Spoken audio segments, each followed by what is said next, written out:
அரசாட்சியே, பரிசுத்தவான்களின் ராஜ்யமே, பரமபிதா வேதவாக்கிதே, பசுமை பொற்காலம் வருகின்றதே, 1000 வருட அரசாட்சியே. கிறிஸ்தேசுவுக்குள் மிகவும் அன்பாய் அழைக்கப்பட்ட அன்புக்குரிய சகோதர சகோதரிகள் யாவருக்கும் நம்முடைய பரமபிதாவாகிய தேவனுடைய நாமத்தினாலும் நமது அன்பின் கர்த்தராகிய நமது ஆண்டவராகிய இயேசு கிறிஸ்துவனுடைய அன்பின் நாமத்தினாலும் வாழ்த்துக்களையும் மாலை வணக்கங்களையும் தெரிவித்துக் கொள்கிறோம். தேவனுடைய கிருபையினால் இந்த ஒரு நாளிலும் அவருடைய மகத்துவமான சத்திய வார்த்தைகளை நாம் தியானிப்பதற்கு தேவன் கொடுத்த இந்த ஒரு நல்ல சந்தர்ப்பத்திற்கு நன்றிகளையும் துதிகளையும் அன்பின் கர்த்தர் வழியாக நாம் ஏறெடுத்துக்கொண்டு இந்த ஒரு குழுவிற்குள்ளாக நாம் கடந்து செல்லலாம். இன்றைய நாளில் கூட நம்முடைய ஆத்ம ஜீவியத்திற்கு பிரயோஜனமாகவும் பிதாவாகிய தேவனுடைய நாமத்திற்கு மகிமையாக நாம் பார்த்து வருகிறதான அந்த ஒரு 1000 வருட அரசாட்சி குறித்ததான பாடத்தில் இன்றைய தினத்தில் நாம் பார்க்கக்கூடிய பாடத்தின் தலைப்பு ராஜ்யத்தின் 3 பிள்ளைகள். ராஜ்யத்தின் 3 பிள்ளைகள் அல்லது ராஜ்யத்தில் 3 வகுப்பார் அப்படின்னு கூட நம்ம குறிப்பிடலாம். இப்போ இயேசு கிறிஸ்து மரித்ததிலிருந்து அவர் உயிர்த்து பரமேறி போகிற வரைக்கும் நடந்த முக்கியமான சம்பவங்கள் இன்றைய தினத்தில் நாம் பார்க்க போகிறோம். இந்த ராஜ்யத்தின் 3 பிள்ளைகள் என்ற தலைப்பின் கீழே இயேசு கிறிஸ்து மரித்ததிலிருந்து அவர் உயிர்த்து பரமேறி போகிற வரைக்கும் நடந்த முக்கியமான சம்பவங்கள், நிறைய சம்பவங்கள் நடந்திருக்கு. அதில் ரொம்ப முக்கியமான சம்பவங்களை இன்றைய தினத்தில் நம்ம பார்க்கலாம், வாசிக்கலாம். யோவான் எழுதின சுவிசேஷம் 20ஆம் அதிகாரம் வசனம் 1 மற்றும் 2.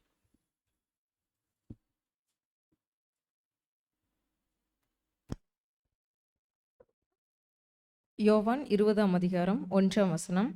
வாரத்தின் முதல் நாள் காலையில் அதிக இருட்டோடே மகதலேனா மரியாள் கல்லறையினிடத்திற்கு வந்து கல்லறையை அடைத்திருந்த கல் எடுத்து போட்டிருக்க கண்டாள்.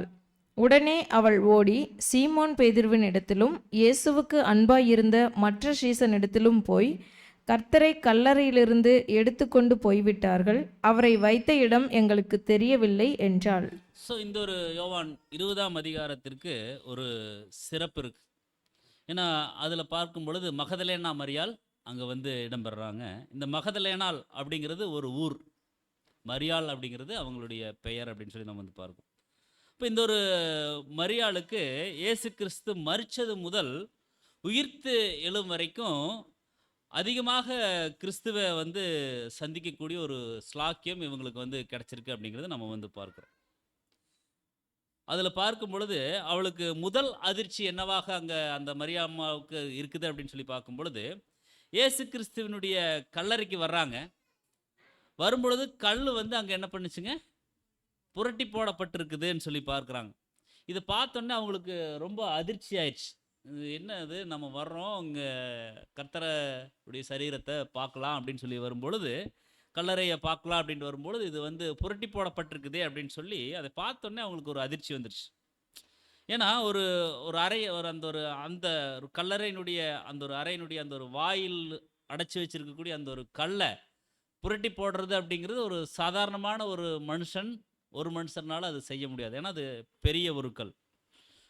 ஸோ அந்த ஒரு அறை வாயிலை அடைக்கக்கூடிய அளவுக்கு அந்த ஒரு பெரிய கல்லாக அது இருந்துச்சு. அதை எடுத்து போடுவதற்குன்னு சொல்லி பார்க்கும்போது அதுக்கு அதிக ஸ்ட்ரென்த்து, பலம் அங்கே வேணும். ஸோ பல ஆட்கள் சேர்ந்து தான் அதை எடுத்து போட்டிருக்கணும் அப்படிங்கிறது அவங்க நினைக்கிறாங்க. பல பேர் சேர்ந்து என்ன பண்ணிக்கிறாங்க, அதை எடுத்து போட்டிருக்கிறாங்க அப்படின்னு சொல்லி அவங்க நினைக்கிறாங்க. 3-4 வாசிங்க அதுலேயே. அப்பொழுது பேதுருவும் மற்ற சீஷனும் கல்லறையினிடத்திற்கு போகும்படி புறப்பட்டு இருவரும் ஒருமித்து ஓடினார்கள். பேதுருவை பார்க்கிலும் மற்ற சீஷன் துரிதமாய் ஓடி முந்தி கல்லறையினிடத்தில் வந்து அங்கே பார்க்குறாங்க. பேதுருவும் மற்ற சீஷர்களும் கல்லறையிடத்துக்கு போகும்படி புறப்பட்டு 2 பேரும் ஒருமித்து அங்கே ஓடி போகிறாங்க. பேதுருவை பார்க்கிலும் மற்ற சீசன் துரிதமாய் ஓடி முந்தி கல்லறையின் இடத்துல வர்றாங்க. அதுக்குள்ளே குனிந்து பார்க்கும்போது சிலைகள் கிடக்கிறத பார்க்குறாங்க. ஆனாலும் அவர்கள் உள்ளே போகலை அப்படின்னு சொல்லி அங்கே பார்க்குறாங்க. அப்போ அந்த அம்மாவுக்கு ஒரு கவலை, கர்த்தரை காணமே அப்படின்னு சொல்லி ஒரு கவலை அவங்களுக்கு வந்துருச்சுன்னு சொல்லி நம்ம பார்க்கணும். அதை பார்க்கும் பொழுது அங்கே இந்த யோவான் சுவிசேஷத்தில் அந்த விஷயங்களை பதிவிடுறாங்க. மேலும் அதுலேயே 13 15 வரைக்கும் வாசிங்க. அவர் அவர்கள் அவளை நோக்கி, ஸ்திரீயே, ஏன் அழுகிறாய் என்றார்கள்.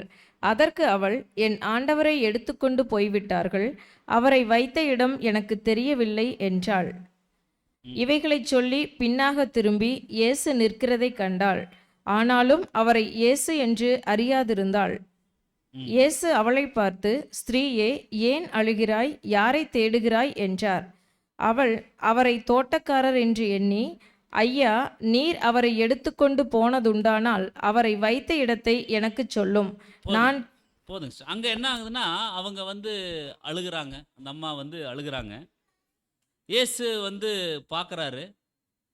அந்த அம்மானால அவர் தான் இயேசு அப்படின்னு சொல்லி என்ன பண்ண முடியலன்னா, உணர்ந்து கொள்ள முடியாத ஒரு சூழ்நிலை. காரணம் என்னன்னு சொல்லி பார்க்கும்போது, அவருடைய முக ரூபம் அங்கே என்ன ஆயிடுச்சுங்க, மாறுபாடாக இருக்குதுன்னு சொல்லி நம்ம வந்து பார்க்குறோம். அதனால தான் அந்த அம்மா என்ன நினச்சிக்கிறாங்க, வந்தவரை தோட்டக்காரர் அப்படின்னு சொல்லி நினைக்கிறாங்க. அப்போ முக ரூபம் வந்து அங்கே வந்து மாறுபட்டு அங்கே இருக்குதுன்னு சொல்லி நம்ம வந்து பார்க்குறோம். ஆனால் டெய்லி இவங்க வந்து பார்க்குறாங்க, அந்த கல்லறையில் டெய்லி வந்து பார்க்குறாங்க. 3ஆம் நாள் வந்து பார்க்கும் பொழுது அங்கே கல்லறை ஓப்பனாக இருக்குது.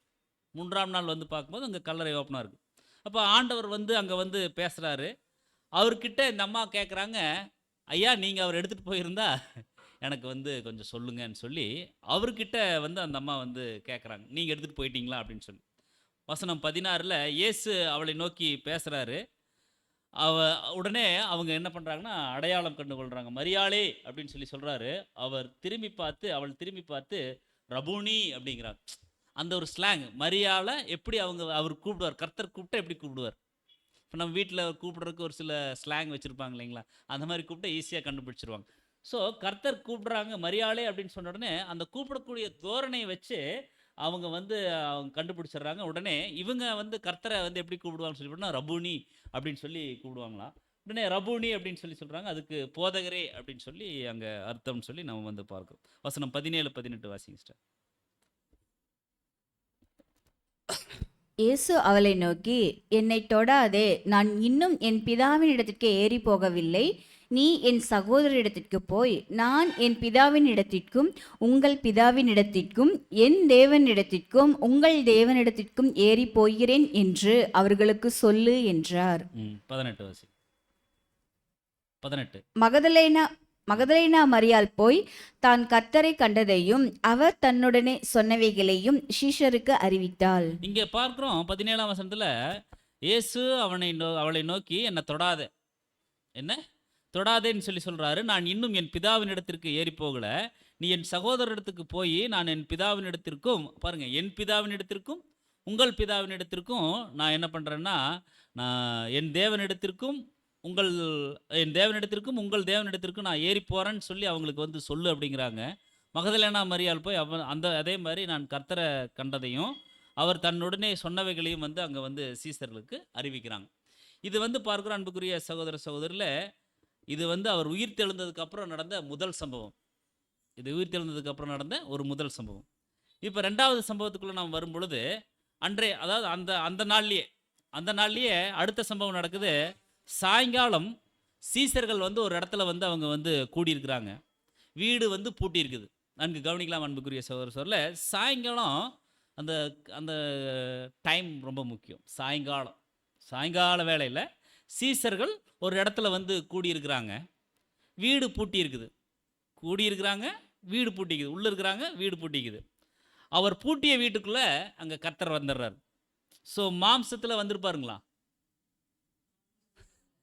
மாம்சத்தில் வந்திருக்க முடியாது. அப்போ ஆவியில் அங்கே வந்திருக்கிறார் அப்படின்னு சொல்லி நம்ம வந்து பார்க்குறோம். வாசிக்கலாம். யோவான் எழுதின சுவிசேஷம் 20ஆம் அதிகாரம் வசனம் 20 21 வரைக்கும் வாசி.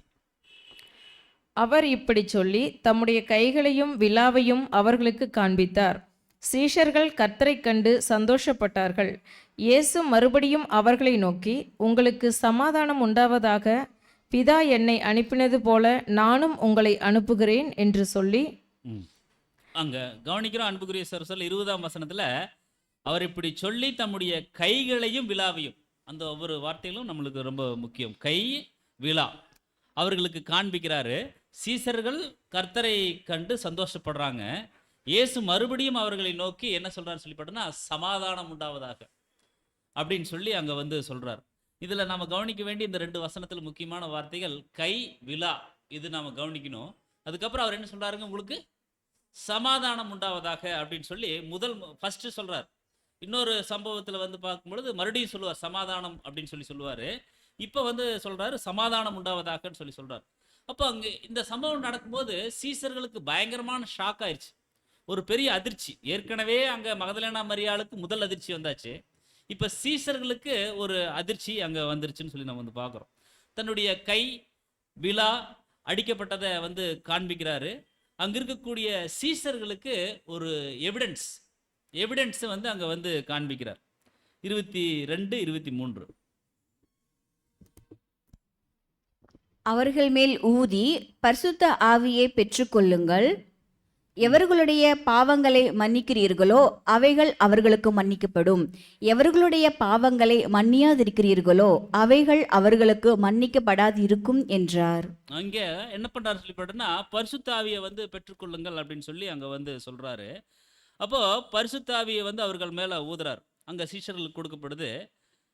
பல துன்பங்கள் அவங்களுக்கு வந்து வரப்போகுது, அதனால நீங்கள் திடன் கொண்டு இருக்கணும் அப்படிங்கிறதுக்காக அங்கே வந்து என்ன பண்ணுறான்னு சொல்லி பார்த்தோன்னா பரிசுத்த ஆவியை வந்து கொடுக்குறாரு அப்படின்னு நம்ம வந்து பார்ப்போம். இது 2வது சம்பவம்.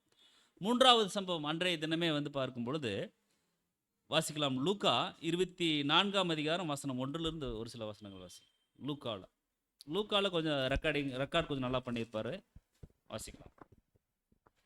வாரத்தின் முதலாம் நாள் அதிகாலையிலே தாங்கள் ஆயத்தம் பண்ணின கந்த வர்க்கங்களை அவர்கள் எடுத்துக்கொண்டு வேறு சில ஸ்திரீகளோடும் கூட கல்லறையினிடத்தில் வந்தார்கள். தொடர்ந்து வாசி. அடுத்தது 6 வசனம் இருக்கு, வாசி. கல்லறையை அடைத்திருந்த கல் புரட்டி தள்ளப்பட்டிருக்கிறதைக் கண்டு உள்ளே பிரவேசித்து கர்த்தராகிய இயேசுவின் சரீரத்தை காணாமல் அதை குறித்து மிகுந்த கலக்கமடைந்திருக்கையில் பிரகாசமுள்ள வஸ்திரம் தரித்த 2 பேர் அவர்கள் அருகே நின்றார்கள். அந்த ஸ்திரீகள் பயப்பட்டு தலை கவிழ்ந்து தரையை நோக்கி நிற்கையில் அந்த 2 பேரும் அவர்களை நோக்கி, உயிரோடு இருக்கிறவரை நீங்கள் மரித்தோரிடத்தில் தேடுகிறதென்ன? அவர் இங்கே இல்லை, அவர் உயிர்த்தெழுந்தார். அவர் இங்கே இல்லை, அவர் வந்து உயிர்த்தெழுந்தார் அப்படின்னு சொல்லி அங்கே வந்து சொல்றாங்க. இப்போ 2 தூதர்கள் அவர் உயிர்த்தெழுந்தார் அப்படின்னு சொல்லி சாட்சி தர்றாங்க. அப்போ சீசர்கள் அந்த தூதர்களுடைய சொல்லக்கூடிய விஷயங்களை, செய்திகளை அவங்க வந்து நம்புறாங்க அப்படின்னு சொல்லி நம்ம வந்து பார்க்குறோம். அதில் 9வது வசனத்தில் கல்லறையை விட்டு திரும்பி போய் இந்த சங்கதிகள் எல்லாவற்றையும் 11 மற்ற எல்லாருக்கும் வந்து இவங்க வந்து அறிவிக்கிறாங்க. இவைகளை அப்போஸ்தலர்களுக்கு சொன்னவர்கள் மகதலேனா மரியாள், யோவன்னாள், யாக்கோபின் தாயாகிய மரியாள், இவர்களுடனே கூட இருந்த மற்ற ஸ்திரீகள் வந்து அந்த விஷயங்களை வந்து அவங்க வந்து சொல்கிறாங்க. அதில் 13ஆம் வசனத்தை நாம் கவனிக்கும் பொழுது 13 வாசிங்க சிஸ்டர். அன்றைய தினமே அவர்களில் 2 பேர் எருசலேமுக்கு 7 அல்லது 8 மைல் தூரமான எம்மாவு என்னும் கிராமத்துக்கு போனார்கள். 14. போகையில் இந்த வர்த்தமானங்கள் யாவையும் குறித்து அவர்கள் ஒருவரோடொருவர் பேசிக்கொண்டார்கள். ஃபர்ஸ்ட் சொல்லிட்டாங்க, 2 தூதர்கள் அவர் உயிர்த்தெழுந்தார்னு சொல்லி சாட்சி தர்றாங்க. சீசர்கள் மற்றும் அந்த தூதர்களுடைய சொல்லக்கூடிய விஷயங்களை அவங்க வந்து நம்புறாங்க. மற்ற சீசர்களுக்கு போய் அதை வந்து சொல்றாங்க. அவங்க வந்து பார்க்கும்பொழுது அவங்க நம்பல. அதுல பேதுருவும் ஒருத்தர், சரிங்களா? அப்போ எம்மாவூருக்கு பேதுரு, இன்னொரு சீசர், 2 பேர். அங்கே வந்து பார்க்கும்போது அன்றைய தினமே அவர்களில் 2 பேர்னு சொல்லித்தான் நம்மளுக்கு வசனத்தில் இருக்கு. ஒன்று வந்து பேதுரு, இன்னொருத்தர் வந்து பார்க்கணும்னா கிளையப்பா. இவங்க 2 பேர் தான் வந்து அங்கே வந்து போகிறாங்க. அப்போ அதில் பேதுரும் ஒருத்தர் நம்பலை. எம்மாவூருக்கு பேதுரு, இன்னொரு சீசர் போகிறாங்க. 2 பேரும் புறப்பட்டு போகும் பொழுது நடுவில் ஆண்டவர் இயேசு அங்கே வந்து என்ன பண்ணுறாருன்னு சொல்லி பாருன்னா, அவர் கூட வந்து சேர்ந்து பேசிட்டு அவர் வந்து போகிறார். ஆனாலும் அவங்க வந்து அவரை வந்து தெரிந்து கொள்ள, வசனம் 16 பார்க்கும் பொழுது, ஆனாலும் அவரை அறியாதபடிக்கு அவர்களுடைய கண்கள் வந்து அங்கே மறைக்கப்பட்டிருக்குது அப்படின்னு சொல்லி சொல்கிறார். ஏன்னா கர்த்தர் உயிர்த்தெழுந்த விஷயங்களை, அந்த வர்த்தமானங்களை, அந்த செய்திகளை இவங்க வந்து ஒருத்தருக்கு ஒருத்தர் பேசி, இப்படி கர்த்தர் வந்தாராமா, கல்லறை வந்து புரட்டி இருந்துச்சாமா, ஒரு உயிர்த்தெழுந்துட்டாராமா, இப்படி எல்லாம் சொல்கிறாங்க அப்படின்னு சொல்லிட்டு 2 பேர் பேசிட்டு போயிட்டு இருக்கும்போது, இப்படி அவர்கள் பேசி சம்பாஷித்து கொண்டிருக்கையில் இயேசு தாமே சேர்ந்து அவர்களுடனே கூட நடந்து போனார் அப்படின்னு சொல்லி நம்ம வந்து வாசிக்கிறோம். இது கூட தனியான ஒரு பாடம் தான். இயேசு தாமே அருகில் வந்தார் அப்படின்னு சொல்லி நம்முடைய சகோதரர் எழுதியிருக்கார். ஸோ இயேசு அங்கே வந்து அவங்க கூட சேர்ந்து போகிறாரு. ஆனாலும் அவரை அறியாதபடிக்கு அவருடைய கண்கள் வந்து அங்கே என்ன ஆயிடுச்சுன்னு சொல்லி பார்த்தோன்னா, அங்கே மறைக்கப்பட்டதாக அங்கே வந்து இருந்துச்சுன்னு சொல்லி நம்ம வந்து பார்க்குறோம். ஆனாலும் அவரை வந்து சீஷர்களால் என்ன பண்ண முடியலன்னா, அது தெரிந்து கொள்ள முடியல. இந்த ஒரு சம்பவம் நடக்குது. அடுத்தது அங்கே 16லேருந்து நம்ம வந்து பார்க்கும் பொழுது 17லேருந்து வாசிங்க சிஸ்டர். அப்பொழுது அவர் அவர்களை நோக்கி, நீங்கள் துக்கமுகமுள்ளவர்களாய் வழிநடந்து ஒருவருக்கொருவர் சொல்லிக் கொள்ளுகிற காரியங்கள் என்னவென்று கேட்டார். அவர்களில் ஒருவனாகிய கிளையோப்பா என்பவன் பிரதியுத்தரமாக, இந்நாட்களில் எருசலேமிலே நடந்தவைகளை அறியாதபடிக்கு நீர் அந்நியராய் இருக்கிறீரோ என்றான். இங்க ஒருத்தருக்கு ஒருத்தர் வந்து பேசிக்கிறாங்க. அதை பார்த்துட்டு கர்த்தர் கூட வந்துருக்காரு இல்லைங்களா? அவர் ஒரிஜினல் ஃபேஸ் இல்லை. இங்க மகிமையடைந்த கர்த்தர் இருக்கிறாரு, அங்கே ஒரிஜினல் ஃபேஸ் இல்லை. அதனால இவங்களால கண்டுபிடிக்க முடியல. ஏதோ கூட வழிபோக்குறாட்டாக்க அதை நினச்சிட்டு அவங்க வந்து பேசுகிறாங்க. எப்படி பேசிட்டாங்கன்னா, அந்த கிளையப்பா என்ன சொல்கிறான்னு சொல்லி பார்த்தோன்னா, அதாவது கிளையப்பா என்பவன் பிரதியுத்தரமாக, இந்நாட்களில் எருசலேமில் நடந்தவைகளை அறியாதபடிக்கு நீர் நீ உங்களுக்கு தெரியாத நடந்த விஷயமே தெரியாதா? அங்கே கல்லறை புரட்டப்பட்டிருக்குது, கல் புரட்டப்பட்டிருக்குது, கர்த்தர் உயிர் தெழுந்தாரு, இந்த விஷயமெல்லாம் உங்களுக்கு தெரியாதா அப்படின்னு சொல்லி அங்கே வந்து கேட்குறாங்க. அடுத்து வாசிங்க சார். அவர் எவைகள் என்றார். அதற்கு அவர்கள், நசரேயனாகிய இயேசுவை குறித்தவைகளே. அவர் தேவனுக்கு முன்பாகவும் ஜனங்கள் எல்லாருக்கு முன்பாகவும் செய்கையிலும் வாக்கிலும் வல்லமையுள்ள தீர்க்கதரிசியாய் இருந்தார். நம்முடைய பிரதான ஆசாரியரும் அதிகாரிகளும் அவரை மரண ஆக்கினைக்குட்படுத்தி சிலுவையில் அறைந்தார்கள். அவரே இஸ்ரவேலை மீட்டு ரட்சிப்பவர் என்று நாங்கள் நம்பியிருந்தோம். இவைகள் சம்பவித்து இன்று 3 நாள் ஆகிறது. அங்க என்ன சொல்றாங்கன்னா, அவர் தான் வந்து பெரிய தீர்க்கதரிசி, அவர் தான் வந்து எங்களை எல்லாம் மீட்டு ரட்சிப்பாருன்னு சொல்லிட்டு மலவோல நம்பி இருந்தோம். அப்படின்னா அந்த ஒரு நம்பல, அவங்க அந்த நம்பிக்கை இல்லை. அவர் வந்து நாங்கள் நம்பியிருந்தோம், ஆனால் என்ன ஆச்சுன்னு சொல்லி பார்த்தோன்னா, அவர் அந்த பிரதான ஆசாரியர்கள் எல்லாரும் சேர்ந்து ஒரு மரண ஆக்கினைக்குள்ள அவர் வந்து கொண்டு போய் போட்டுட்டாங்க. இப்போ பார்த்தா கல்லறையில் அவர் இருந்த சரீரத்தை காணோம், அவர் உயிர் தெழுந்துட்டாருன்னு சொல்லி சொல்கிறாங்க. இது எந்த விதத்தில் நாங்கள் நம்புறதுன்னு தெரியல. ஆனால் வந்து எங்களை மீட்டு ரட்சிப்பாருன்னு நாங்கள் நினச்சிட்டு இருந்தோம். ஆனால் இப்படி இப்படி எங்களை வந்து இப்படி ஒரு ஒரு காப்பாற்றுவார் இல்லாமல் எங்களை வந்து இப்படி விட்டுட்டு போயிட்டாரே, பாதியில் எங்களை நடுவில் விட்டுட்டு போயிட்டாரே அப்படின்னு சொல்லி அவங்க வந்து சொல்கிறாங்க. அப்போது அவங்களுக்கு ஆண்டவர் தன்னுடைய ஒரிஜினல் முகத்தை காண்பிக்காமல் இருக்கிறதுனால இவங்களால என்ன பண்ண முடியலன்னா, அதை வந்து உணர்ந்து கொள்ள முடியாத ஒரு சூழ்நிலை. ஸோ கிறிஸ்து அவங்களுக்கு தன்னை வந்து பல தீர்க்க தரிசனங்கள் மூலம் தன்னுடைய காரியங்களை அவர் என்ன பண்ணுறாருன்னு சொல்லி பார்த்தோன்னா, சூசகமாக வந்து சொல்லியிருக்கிறார் நிறைய சந்தர்ப்பங்களில். ஆனாலும் அதை அந்த சீசர்களால் என்ன பண்ண முடியலன்னா, புரிந்து கொள்ள முடியாத ஒரு சூழ்நிலை. அதுலேயே வசனம் 25-26 வாசிங்க சார். அப்பொழுது அவர் அவர்களை நோக்கி, தீர்க்கதரிசிகள் சொன்ன யாவையும் விசுவாசிக்கிறதற்கு புத்தி இல்லாத மந்த இருதயம் உள்ளவர்களே. எப்படி சொல்றாருன்னு சொல்லி பார்த்தோம்னா, கிறிஸ்து இவ்விதமாக 25 கிறிஸ்து இவ்விதமாக அந்த வசனம் கூட 25 அவர் அவர்களை நோக்கி, தீர்க்கதரிசிகள் சொன்ன யாவையும் விசுவாசிக்கிறதற்கு புத்தி இல்லாத மந்த இருதயம். ஆல்ரெடி தீர்க்க தரிசனத்தில் சொல்லியாச்சு, கிறிஸ்து வந்து என்ன முதலே சொன்னார் இல்லைங்களா, நான் வந்து வேத பாரகர்களாலும் பரிசேயர்களாலும் மரணத்துக்குள்ளே போவேன், ஆனாலும் 3ஆம் நாள் என்ன பண்ணுவேன், உயிர் தெழுந்து, இது எல்லாமே சொல்லியிருக்காரு. ஆனால் இவங்க நம்பக்கூடிய ஒரு மனநிலை அவங்களுக்கு வந்து இல்லை. அதனால தான் வந்து அவர்னு சொல்கிறாரு, தீர்க்கதரிசிகள் மூலமாக நிறைய விஷயம் சொல்லியாச்சு, விசுவாசிகளுக்கு புத்தி இல்லாத மந்த இருதயம் உள்ளவர்களாக நீங்கள் இருக்கிறீங்க அப்படின்னு சொல்லி சொல்கிறார். அப்போ பாருங்க, இந்த வசனம் நம்மளுக்கு கூட பொருந்தும். தீர்க்க தரிசனத்தில் நிறைய விஷயங்கள் சொல்லியாச்சு. இனி காலம் செல்லாது, நாட்கள் சமீபமாக இருக்குது, உங்கள் மீட்பு சமீபம், இதெல்லாமே சொல்லியாச்சு. நம்ம விசுவாசிக்கிறோங்களா? இன்னும் நம்மளுடைய உலகத்தினுடைய விஷயங்களை, நம்மளுடைய அன்றாட தேவைகளை, இந்த விஷயங்களை தான் நம்ம என்ன பண்ணுறோன்னா அதிக முக்கியத்துவம் கொடுத்து நம்ம வந்து கண்ணோக்கிறோம். காலையில் எழுந்திரிக்கிறோம், நம்மளுடைய அன்றாட வேலைகளுக்கு உண்டான பிளான் நம்ம என்ன பண்ணுறோங்க, திட்டமிடுறோம், அதன்படி நம்முடைய வேலைகள் ஒவ்வொன்றையும் செய்கிறோம். தேவனுக்குன்னு சொல்லி நம்ம எவ்வளோ நேரம் ஒதுக்குறோங்க? நம்ம டெய்லி சார்ட் போடுறோம், தேவனுக்கு எவ்வளோ நேரம் ஒதுக்குறோம்? காலையில் கிளம்புற போது 5 நிமிஷம் தான், அதிகபட்சம் 10 நிமிஷம் மன்னா வாசிப்பு, ஒரு ஜெபம். நைட்டு அதே தான், நைட்டு தூங்குற போது இரவின் கீதங்கள் வாசிப்பு, ஒரு ஜெபம். ஆனால் நம்மளுடைய அந்த ஒரு ஜீவனத்துக்கு உண்டான வேலைக்கு நம்ம எவ்வளோ நேரம் டைம் கொடுக்குறோங்க? அதுக்கு பயங்கரமாக பிளான் பண்ணுவோம். ஒரு டைமில் 4 வேலை செய்யறதுக்கெல்லாம் யோசிப்போம், ஒரு டைமில் 4 வேலை செய்யலாம் அப்படின்னு சொல்லி எல்லாம் யோசிப்போம், பிளான் பண்ணுவோம். ஆனால் தேவனுக்கு உண்டான விஷயத்தில் நம்ம ரொம்ப எப்படி இருக்கோன்னு சொல்லி பார்த்தோன்னா ஒரு மந்தமான சூழ்நிலையில் தான், அவ்வளோ முன்னோக்கி நம்ம வந்து போகிறதில்ல அன்புக்குரிய சகோதர சொல்ல. அதுதான் சொல்கிறாங்க, தீர்க்க தரிசனங்கள் நிறைய சொல்லியாச்சு நம்முடைய பரிசுத்த வேதாகமத்திலேங்க.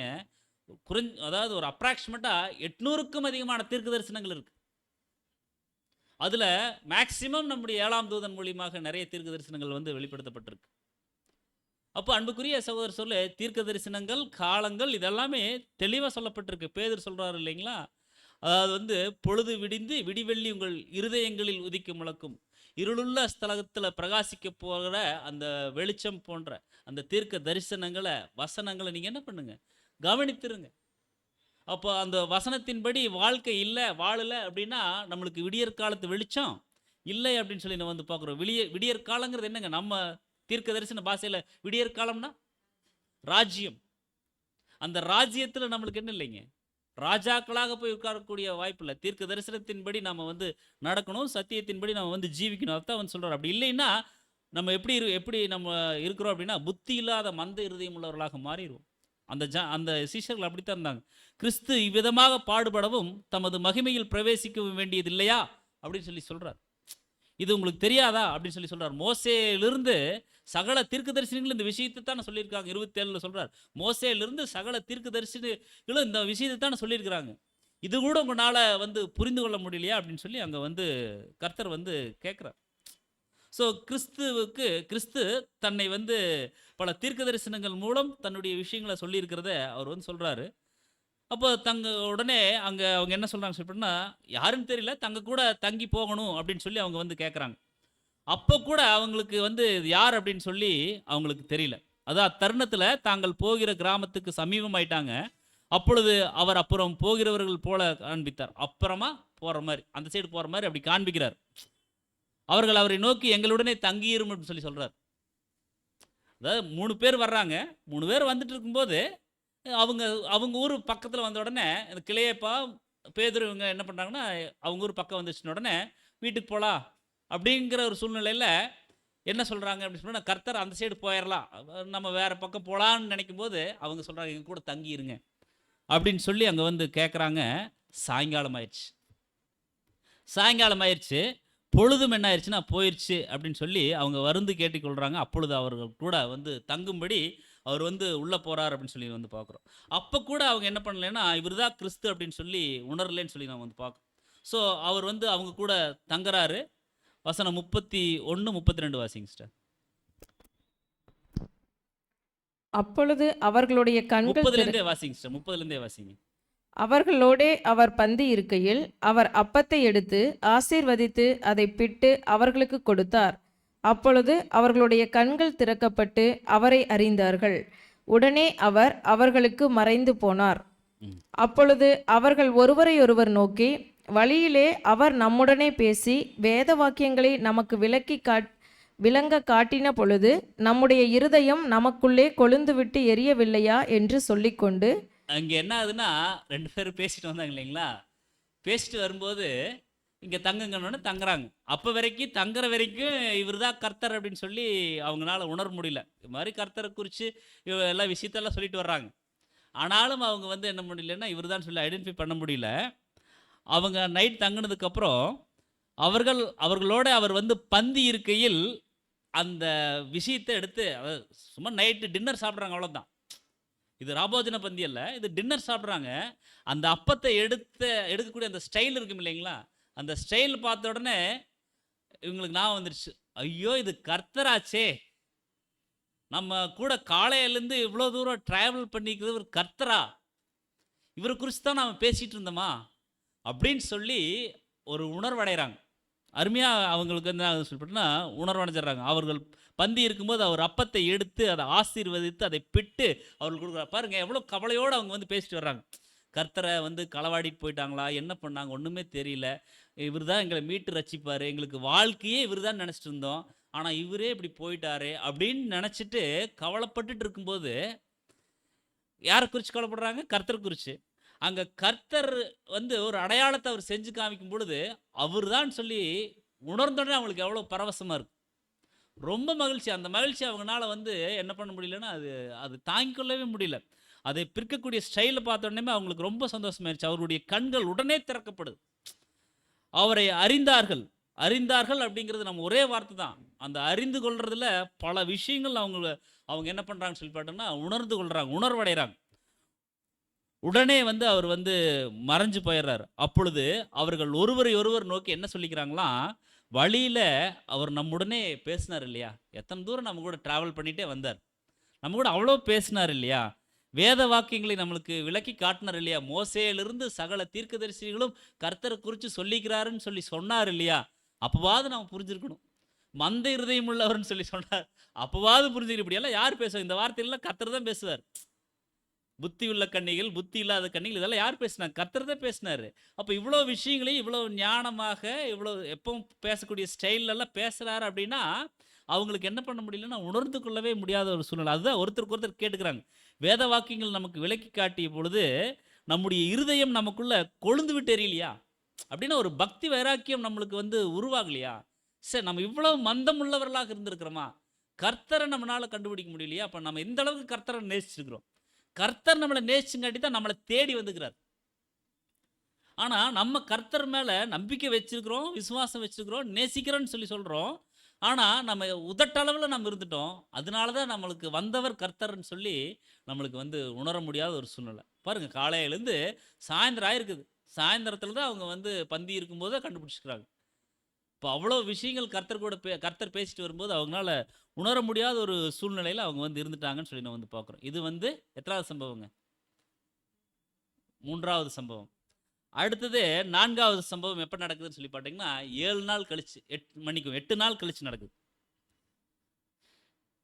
8 நாள் கழிச்சு இயேசு கிறிஸ்து என்ன பண்ணான்னு சொல்லி பார்த்தோம்னா மீண்டும் தரிசனமாகிறார்.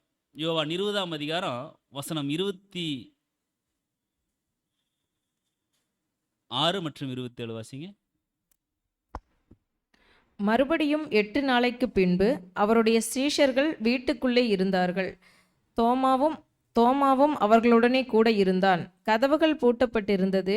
அப்பொழுது இயேசு வந்து நடுவே நின்று, உங்களுக்கு சமாதானம் என்றார். பின்பு அவர் தோமாவை நோக்கி, நீ உன் விரலை இங்கே நீட்டி என் கைகளைப் பார், உன் கையை நீட்டி என் விலாவிலே போடு, அவிசுவாசியாய் இராமல் விசுவாசியாய் இரு என்றார். இங்க 4வது சம்பவத்தில் 8 நாள் கழிச்சு நடக்குதுங்க. இயேசு கிறிஸ்து மீண்டும் தரிசனமாகிறாரு. தோமா வந்து சந்தேகப்படுறார். அப்போ சொல்றாரு, கர்த்தர் சொல்றாரு, என்னை தொட்டுப்பாரு அப்படின்னு சொல்லி சொல்றாரு. அங்க ஃபர்ஸ்ட் 2வது சம்பவத்திலே சொன்னார், உங்களுக்கு சமாதானம் அப்படின்னு சொல்லி சொன்னார். அங்கேயும் விழா கையெல்லாம் வந்து காமிச்சாரு, சமாதானம்னு சொல்லி சொல்றார். இங்கேயும் என்ன பண்றாரு சொல்லி பார்த்தோன்னா, தோமா சந்தேகப்படுறதுனால அவர் என்ன பண்ண சொன்னார், உங்களுக்கு சமாதானம் அப்படின்னு சொல்லிட்டு, என் கைகளை பாரு, உன் விரலை இங்கே நீட்டு, உன் கையை நீட்டி என் விழாவில் போடு, அவ்விசுவாசியாயிராம விசுவாசியார். அந்த சந்தேகப்பட்டதுனால இந்த வார்த்தை சொல்றார், இந்த வசனத்தை சொல்றார், அவ்விசுவாசியாராம விசுவாசியார். வந்தது நான் தான். நீ என் கூட இவ்வளோ தூரம் டிராவல் பண்ணியும் என்ன நீ விசுவாசிக்கலையா சொல்றார். 8 நாளைக்கு அப்புறம் அந்த வார்த்தைகள் ஒவ்வொன்றுமே நம்மளுக்கு முக்கியம். எத்தனை நாளைக்கு அப்புறங்க? 8 நாள். அப்படின்னா அந்த 8ங்கிறதுல தேவன் இன்னும் ஒரு சத்தியம் வச்சிருக்காங்க. ஸோ அவருடைய சீசர்கள் வீட்டுக்குள்ள இருக்கிறாங்க. தோமாவும் அவர்கள் கூட இருக்கிறாரு. கதவுகள் பூட்டப்பட்டிருக்குது. அப்பொழுது இயேசு வந்து நடுவே நின்று, உங்களுக்கு சமாதானம் சொல்றார். பின்பு அவர் வந்து தோமாவை நோக்கி, நீ உன் விரலை இங்கே நீட்டி என் கைகளை பாரு, உன் கையை நீட்டி என் விழாவில் போடு, அவிசுவாசியா இராம விசுவாசியா இருன்னு சொல்லி சொல்றார். ஸோ இது இந்த 4 சம்பவங்களினுடைய ஒரு தொகுப்பாக இருக்குது. ஸோ இந்த 4 சம்பவத்திற்கும் 1000 வருட அரசாட்சிக்கும் ஏதாவது சம்பவம், ஒரு ரிலேஷன் அல்லது ஒரு தொடர்பு ஏதாவது இருக்கிற மாதிரி தெரியுதுங்களா? படித்த வசனத்தில் நம்ம பார்த்த சம்பவங்களில் ஏதாவது ஒரு லிங்க் கிடைக்குதுங்களா? நிறைய லிங்க் கிடைச்சிருக்கு. சாயங்காலத்தில் வர்றாரு, 8 நாளுக்கு அப்புறம் இதெல்லாம் பார்க்குறோம் இல்லைங்களா? அப்போது இங்கே நம்ம வந்து பார்க்குற இந்த 4 சம்பவத்திற்கும் 1000 வருட அரசாட்சிக்கும் ஒரு சம்பந்தம். இதனுடைய பொருள் என்ன அப்படிங்கிறது நம்ம வந்து பார்க்கலாம். ஆண்டவர் வந்து உயிர்த்தெழுந்த போது நடந்த சம்பவங்களுக்கும் இப்போ அவருடைய 2ஆம் வருகையில் வந்திருக்கிறாரு. 1874 வந்து அவருடைய ராஜ்யம் ஸ்டார்ட் ஆயிடுச்சு. வரும்போதே அவர் ராஜ்யத்தில் வர்றாரு. ஸோ இதுக்கும் என்ன ஒரு சம்பந்தம் இருக்குது, என்ன பொருள் இருக்குதுன்னு சொல்லி நம்ம வந்து பார்க்கணும். ஸோ அவர் 2ஆம் வருகையில் வந்ததுக்கப்புறம் அவருடைய சபை என்னாச்சுங்க? உயிர்த்தெழுந்து வந்துட்டு இருக்காங்க. அவர் 2ஆம் வருகையில் வந்த உடனேமே கிறிஸ்துவுக்குள் மரித்தவர்கள் முதலாவது எழுந்தரிப்பார்கள், எழுந்திருச்சாச்சு. சரிங்களா? அப்போ அவர் 2ஆம் வருகையில் வந்ததுக்கப்புறம் அவருடைய சபை உயிர்த்தெழுந்து அவர் கூட சேர்றாங்கன்னு சொல்லி நான் வந்து பார்க்குறோம். அப்போ இப்போவும் அதே போல சம்பவம் இங்கே நடக்குது. எதே போல சம்பவம்? இந்த 4 சம்பவம் நடந்துச்சு பார்த்தீங்களா? அதே மாதிரி சம்பவம் இப்போவும் கிராஜுவலாக 1 by 1 அது வந்து நடக்குது அப்படிங்கிறது நம்ம வந்து பார்க்குறோம். அப்போ மகதலேனா மரியாள் யாருக்கு அடையாளம் நம்ம வந்து பார்க்க போகிறோம். அப்போ இந்த அம்மா யார் அப்படின்னு சொல்லி பார்க்கும்பொழுது இந்த அம்மா பற்றி ஏதாவது படித்த மாதிரி கேட்ட மாதிரி ஞாபகம் இருக்குங்களா? இவங்க யாருங்க? 7 பிசாசு பிடிச்சிருந்த ஒரு அம்மான்னு சொல்லி நம்ம வந்து பார்க்குறோம். வாசிக்கலாம். லூக்கா 8ஆம் அதிகாரம் 2ஆம் வசனம். லூக்கா வந்து கொஞ்சம் நல்லா யோவான் விட லூக்கா வந்து கொஞ்சம் நல்லா ரெக்கார்ட் பண்ணி வச்சிருப்பாரு. வாசிக்கலாம். அவர் பொல்லாத ஆவிகளையும் வியாதிகளையும் நீக்கி குணமாக்கின சில ஸ்திரீகளும் 7 பிசாசுகள் நீங்கின மகதலேனாள் என்னப்பட்ட மரியாளும். இங்க பார்க்குறோம் 7 பிசாசு. இந்த அம்மாவுக்கு எத்தனை இருக்குங்க? 7 பிசாசு. ஸோ அவருக்கு வந்து 7 பிசாசுகள் பிடித்திருக்குது. அதை இயேசு கிறிஸ்து என்ன பண்ணிக்கிறாருங்க? அதை வந்து விரட்டி இருக்கிறான்னு சொல்லி நம்ம வந்து பார்க்குறோம். அதே மாதிரி அசுத்தாவி அவங்களுக்கு வந்து பிடிச்சிருக்குது. 7 பிசாசுகள் பிடித்தவராக அவங்க வந்து இருக்கிறாங்கன்னு சொல்லி நம்ம வந்து பார்க்குறோம். லூக்கா 11ஆம் அதிகாரம் வசனம் 24, 25 கூட வாசிங்களேன். அசுத்த ஆவி ஒரு மனுஷனை விட்டு புறப்படும் போது வறண்ட இடங்களில் அலைந்து 24, 25 வறண்ட இடங்களில் அலைந்து இளைப்பாறுதல் தேடியும் கண்டடையாமல் நான் விட்டு வந்த என் வீட்டுக்கு திரும்பி போவேன் என்று சொல்லி அதில் வரும்போது அது பெருக்கி ஜோடிக்கப்பட்டிருக்க கண்டு திரும்பி போய் தன்னிலும் பொல்லாத வேறு 7 ஆவிகளை கூட்டிக் கொண்டு வந்து உட்புகுந்து அங்கே குடியிருக்கும். அப்பொழுது அந்த மனுஷனுடைய முன்னிலைமையிலும் அவன் பின்னிலைமை அதிக கெடுள்ளதாய் இருக்கும் என்றார் சொல்லி அங்க வந்து சொல்றார். சோ அங்க மகதலேனா மரியாளுக்கு 7 பிசாசுகள் பிடித்திருக்குது. அதை வந்து இயேசு கிறிஸ்து விரட்டுறாரு. அதே மாதிரி இங்க வந்து 7 பிசாசுகள் பிடித்திருந்த ஒரு மனுஷன் சொல்லி கர்த்தர் வந்து அங்க வந்து சொல்றார். ஸோ அசுத்தாவி பிடிச்சவர் அது போனதுக்கு அப்புறம் அது என்ன பண்ணுதாமா? போயிட்டு வீடு ஜோடிக்கப்பட்டிருக்கிறத பார்த்துட்டு என்ன பண்ணுதுங்க? 7 அசுத்தாவிகளை வந்து அது வந்து மறுபடியும் போய் கூட்டிட்டு வருதான். ஸோ இங்க வீடு அப்படிங்கிறது அது தேவனுடைய வீடு. ஸோ இஸ்ரேலர்களுக்கு வந்து இஸ்ரேலர்களுக்கு என்ன இருந்துச்சுன்னு சொல்லி பார்த்தோம்னா ஒரு கன நித்திரையின் ஆவி. அந்த ஒரு ஆவி அவங்களுக்குள்ள இருந்துச்சு. அது வந்து போகுமா அப்படின்னு சொல்லி பார்த்தோம்னா அது கடைசி வரைக்கும் கர்த்தர் வந்து விரட்டி பார்க்குறாரு. அது வந்து போகவே இல்லை. ஸோ அவங்களுக்கு கனநித்திரையின் ஆவி இருந்துச்சு. அதே மாதிரி ஆவிக்குரிய இஸ்ரேல் ஜனங்கள் அவங்களுக்கு கூட என்ன இருக்குங்க? அது யாருங்க? ஆவிக்குரிய இஸ்ரேல் ஜனங்கள். நம்மளுக்கு கூட அந்த கனநித்திரையின் ஆவி இருக்குது. அப்போ நம்ம கூட ஒரு பிசாசு இருக்குது. அதை கர்த்தர் விரட்டுறார் உலகத்தினுடைய விஷயங்களை. மீண்டும் மீண்டும் அதை நம்ம அந்த ஒரு பிசாசு போகிற பிசாசுக்கு மறுபடியும் நம்முடைய வாழ்க்கையில் அனுமதி கொடுத்துட்டே இருந்தோம்னா வீடு ஜோடிச்சிருக்கிறத பார்த்துட்டு ஒரு பிசாசு போயிட்டு என்ன பண்ணுமா? 7 பிசாசு கூட்டிகிட்டு வருமா. அந்த 7 பிசாசு என்ன அப்படின்னு சொல்லி பார்க்கும் பொழுது வாசிக்கலாம். நீதிமொழிகள் 6ஆம் அதிகாரம் வசனம் 17 மற்றும் 18. அவையாவன 6 காரியங்களை கர்த்தர் வெறுக்கிறார். 6 காரியங்களை வந்து கர்த்தர் வெறுக்கிறாரு. 7ம் அதாவது 7ஆவதும் அவருக்கு என்னன்னா அருவருப்பு அப்படின்னு சொல்லிட்டு வாசிக்கலாம் சிஸ்டர். அவையாவன மேட்டிமையான கண், பொய்நாவு, குற்றமற்றவர்களுடைய இரத்தம் சிந்தும் கை, துராலோசனையை பிணைக்கும் இருதயம், தீங்கு செய்வதற்கு விரைந்தோடும் கால், அபத்தம் பேசும் பொய்சாட்சி, சகோதரருக்குள்ளே விரோதத்தை உண்டு பண்ணுதல் ஆகிய இவைகளே. இங்க பார்க்குற அன்புக்குரிய சகோதர சொல்ல 7 அசுத்தாவிகள். ஒரு விஷயத்துக்கு நம்ம வந்து தேவனுடைய வார்த்தைகளுக்கு நாம் செவி கொடுக்காம விட்டுட்டோம்னா அந்த ஒரு காரியம் என்ன பண்ணுமா? 7 பிசாசுகளை நம்மளுக்குள்ள கூட்டிட்டு வந்துருமா. நம்மளுக்கு அது கூட ஒரு கனநித்திரையின் ஒரு ஆவிதான். அடுத்தான் அங்கே வந்து சொல்றார் 7 விஷயம். மேட்டிமையான கண், எல்லாத்தையும் வந்து மேட்டிமையாக பார்க்கறது, எனக்கு எல்லாம் தெரியும் அப்படிங்கிற மாதிரி ஒரு பார்க்கக்கூடிய ஒரு விஷயம். அதுக்கப்புறம் அந்த மேட்டிமையான கண் வந்துருச்சுனாலே யாருக்கும் நம்ம என்ன பண்ண மாட்டோம்னா ஒரு கீழ்ப்படிஞ்சு ஒரு ஒபே பண்ணி போக முடியாத ஒரு சூழ்நிலை வந்துடும். அதுக்கப்புறம் பொய் நாவு, குற்றமற்றவருடைய ரத்தம் சிந்தும் கை, மற்றவர்களை அதாவது தவறாக வந்து என்ன பண்ணுறதுன்னா குற்றம் சாட்டுறது, துராலோசனை பிணைக்கக்கூடிய ஒரு இருதயம், அதாவது தவறான விஷயங்களை வந்து பிணைக்கிறது, கற்பனை பண்ணி அங்கே வந்து ஜோடிச்சு சொல்கிறது, தீங்கு செய்வதற்கு விரைந்தோடும் கால், அதாவது சகோதர சகோதரிகளுக்கு அந்த ஒரு விஷயங்களை கெடுதலை செய்வதற்குண்டான விரைந்தோடக்கூடிய ஒரு கால். அப்போ அன்புக்குரிய சகோதர சொல்ல நம்மளுக்கு தேவன் எதுக்கு விரைஞ்சோடுங்க அப்படின்னா, என்னுடைய அறுவடையின் ஊழியங்களை செய்கிறதுக்கு, சகோதர சகோதரிகளுக்கு ஊழியங்களை செய்வதற்கு, உங்கள் அழைப்பை நீங்கள் வந்து முடிக்கிறதுக்கு நீங்கள் என்ன பண்ணுங்க, நீங்கள் அதுக்கு விரைந்தோடுங்க. ஆனால் நீங்கள் என்ன பண்ணுறீங்கன்னா தீங்கு செய்வதற்கு விரைந்தோடக்கூடிய சூழ்நிலை, அபத்தம் பேசக்கூடிய பொய் சாட்சி. அப்போ அந்த ஒரு நாவிலிருந்து இந்த விஷயங்கள் ஒவ்வொன்றுமே பிறக்குது. அப்போ தூசணமான வார்த்தைகளும் வம்புகளும் நாவிலிருந்து பிறக்குது. ஸோ அதுக்கெல்லாமே நாம் என்ன பண்ணணும்னா நம்மளை விலக்கி காத்துக்கொள்ளக்கூடியவர்களாக, ஏன்னா நம்ம பேசக்கூடிய ஒவ்வொரு வார்த்தைகளுக்கும் நாம் என்ன பண்ணணும், தேவனுக்கு நம்ம வந்து கணக்கு ஒப்புவிக்கக்கூடியவர்களாக இருக்கணும். அதான் நம்முடைய சகோதரர் சொல்லும்போது, சபையினுடைய நியாய தீர்ப்பு நாட்களில் நாம் வந்திருக்கிறோம். ஸோ நீங்கள் பேசக்கூடிய வார்த்தைகள் ஒவ்வொன்றும் எப்படி இருக்கணும்னு சொல்லி பார்த்தோன்னா, உப்பால் சாரமேற்றப்பட்டதாக இருக்கணும். தேவன் பரலோகத்தில் இருக்கிறார், நீங்கள் பூமியில் இருக்கிறீங்க, உங்கள் வார்த்தைகள் சுருக்கமாக இருப்பதாக. தேவனுக்கு முன்பாக மறைவான சிருஷ்டி எதுவுமே இல்லை. ஸோ அன்புக்குரிய சகோதர சகோதரியில் ரொம்ப ஞானமாக நம்ம வந்து பேசணும். ஆனால் பல நேரங்களில் நம்ம என்ன பண்ணிடுறோம்னா நம்ம தவற விடுறோம். அப்படி தவற விடுறது தான் என்ன பண்ணோம்னா ஏழு அசுத்தாவிகளை கூட்டிகிட்டு வந்துடுமா. ஒரு விஷயத்தை நம்ம தவற விட்டோம்னா 7 அசுத்தாவிகளை கூட்டிகிட்டு வந்துடுமா.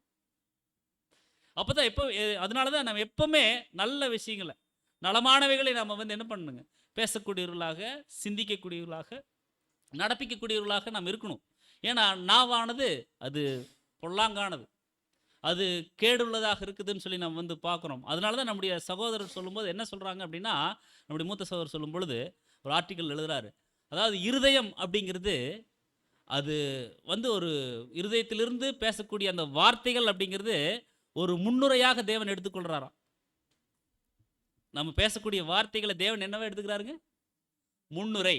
அப்போ முன்னுரை அப்படின்னா அதுக்கு அடுத்து என்ன வருங்க, பொருளுரை வரும், அப்புறம் சப் டைட்டில் வரும், அதாவது உபத்தலைப்புகள் எல்லாம் வரும். அப்புறம் உபத்தலைப்புகள் ஒரு தலைப்போடு போகுமா, அது 2-3 தலைப்பு வரும்.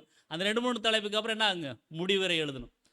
அதனால தான் தேவன் வந்து நாம் பேசக்கூடிய வார்த்தைகள் எப்படி எடுக்கிறாரா, அது வந்து முன்னுரையாக எடுத்துக்கொள்கிறான்னு சொல்லி நம்முடைய சகோதரர் வந்து சொல்கிறார்.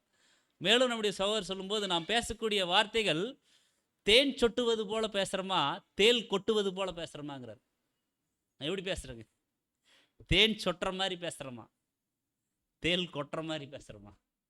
இதெல்லாமே நாம் வந்து ரொம்ப ஞானமாக யோசிக்கக்கூடியவர்களாக இருக்கணும். ஏன்னா அதுக்கு ஏன் இப்படி சொல்கிறாருன்னா, அதுக்கு மேலே ஒரு வார்த்தை சொல்லிட்டார். என்ன சொல்லிட்டாருன்னா, சபையினுடைய நியாய தீர்ப்பு நாட்களில் நீங்கள் இருக்கிறீங்கன்னு சொல்கிறார். நம்ம எந்த காலப்பகுதியில் இருக்கிறோங்க, சபையினுடைய நியாய தீர்ப்பு, நம்ம தான் சபை. அப்போ நமக்கு நியாய தீர்ப்பினுடைய நாட்களில் நாம் இருக்கிறோம். அப்படி இருக்கும் பொழுது அன்புக்குரிய சகோதர சோர்களே, நாம் ரொம்ப ஞானமாக நம்முடைய பேச்சுக்கள், செயல்கள் இருக்கணும். நாவானது தான் எல்லாத்துக்கும் என்ன இருக்குங்க, ஒரு மூல காரணமாக இருக்குது. ஸோ ரொம்ப ஞானமாக நம்ம வந்து பேசணும். அப்படி இல்லைன்னா ஒரு பிசாசு போய் என்ன பண்ணுங்க, 7 பிசாசை வந்து கூட்டிட்டு. அதனால தான் வந்து யாக்கோபு சொல்லும்போது கூட சொல்கிறாரு, நாவானது என்ன பண்ணுங்க, ஆயுள் சக்கரத்தையே கொளுத்திருமா. அப்படின்னா டோட்டலாக ஒரு வார்த்தை தவறாக பேசிட்டேன்னா அதுங்க நிறைய இன்னைக்கு அடிதடிகள், கொலைகள் எல்லாம் நடக்குது. அவர் அப்படி பேசிட்டாருங்க, அதனால நான் கோவப்பட்டு பண்ணிட்டேங்கன்னு சொல்கிறாங்க. ஸோ ஆயுள் சக்கரத்தையே அது என்ன வந்து கொளுத்திடுது அப்படின்னு சொல்லி நம்ம வந்து பார்க்குறோம். ஸோ ரொம்ப ஞானமாக நாம் வந்து பேசணும். இல்லைன்னா அது 7 அசுத்தாவிகளை நம்மளுக்குள்ளே அது வந்து கூட்டிகிட்டு வந்துடும் அப்படின்னு சொல்லி அங்கே வந்து சொல்கிறார். அப்போ அபத்தம் பேசக்கூடிய அந்த ஒரு பொய் சாட்சி இதெல்லாம் வந்துருச்சு அப்படின்னாலே, அந்த 6 விஷயம் வந்துருச்சுனாலே, அது சகோதரர்களுக்குள்ளே என்ன ஆயிரும் அப்படின்னா, ஒரு விரோதத்தை, ஒரு பகைமை உணர்வை வந்து அது வந்து ஏற்படுத்திடும் அப்படின்னு சொல்லி அங்கே வந்து சொல்கிறார். ஆனால் எல்லாத்துக்கும் ஒரு முக்கிய காரணம், இந்த சகோதரருக்குள்ள ஒரு பகையை ஏற்படுத்துறதுக்கு என்ன ஆகுது அப்படின்னு சொல்லி பண்ணால், அந்த மேட்டிமையான கண், அதுதான் ஸ்டார்டிங்.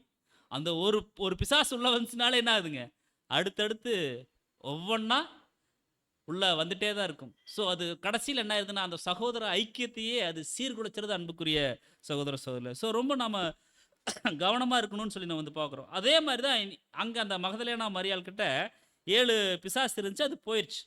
ஸோ இந்த அம்மா யார், அந்த மகதலேனா மரியாள் யாருக்கு ஒரு அடையாளமாக இருக்கிறாங்க அப்படின்னு சொல்லி நம்ம வந்து பார்க்கும் பொழுது ஏதாவது யோசிக்க முடியுதுங்களா, அவங்க யாருக்கு அடையாளமாக இருக்கிறாங்க?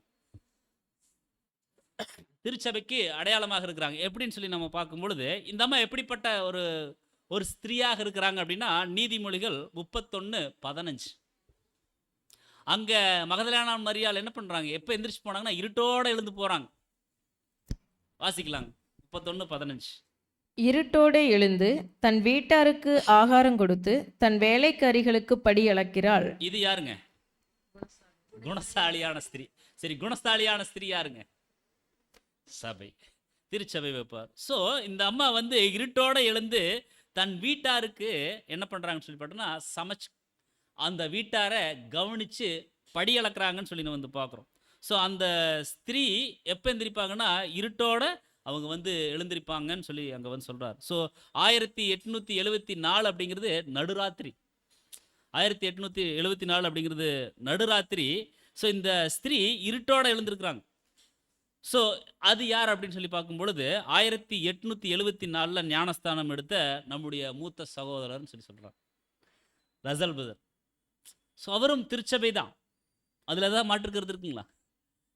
ஸோ 1874 ஞானஸ்தானம் எடுத்த நம்முடைய மூத்த சகோதரர் ரசல் பிரதர் தான். அவரது சத்தியங்கள், அவருடைய ஃபாலோவர்ஸ் இவங்க வந்து அந்த அந்த ஒரு ஸ்திரீயை வந்து அந்த அம்மாவை வந்து அடையாளப்படுத்துகிறாங்கன்னு சொல்லி நம்ம வந்து பார்க்குறோம். வாசிக்கலாம் 1 தெசலோனிக்கேயர் 5ஆம் அதிகாரம் வசனம் 4 மற்றும் 5. 1 தெசலோனிக்கேயர் 5ஆம் அதிகாரம் 4ஆம் வசனம். சகோதரரே, அந்த நாள் திருடனைப் போல உங்களை பிடித்து கொள்ளத்தக்கதாக நீங்கள் அந்தகாரத்தில் இருக்கிறவர்கள் அல்லவே. நீங்கள் எல்லாரும் வெளிச்சத்தின் பிள்ளைகளும் பகலின் பிள்ளைகளுமாய் இருக்கிறீர்கள். நாம் இரவுக்கும் இருளுக்கும் உள்ளானவர்கள் அல்லவே.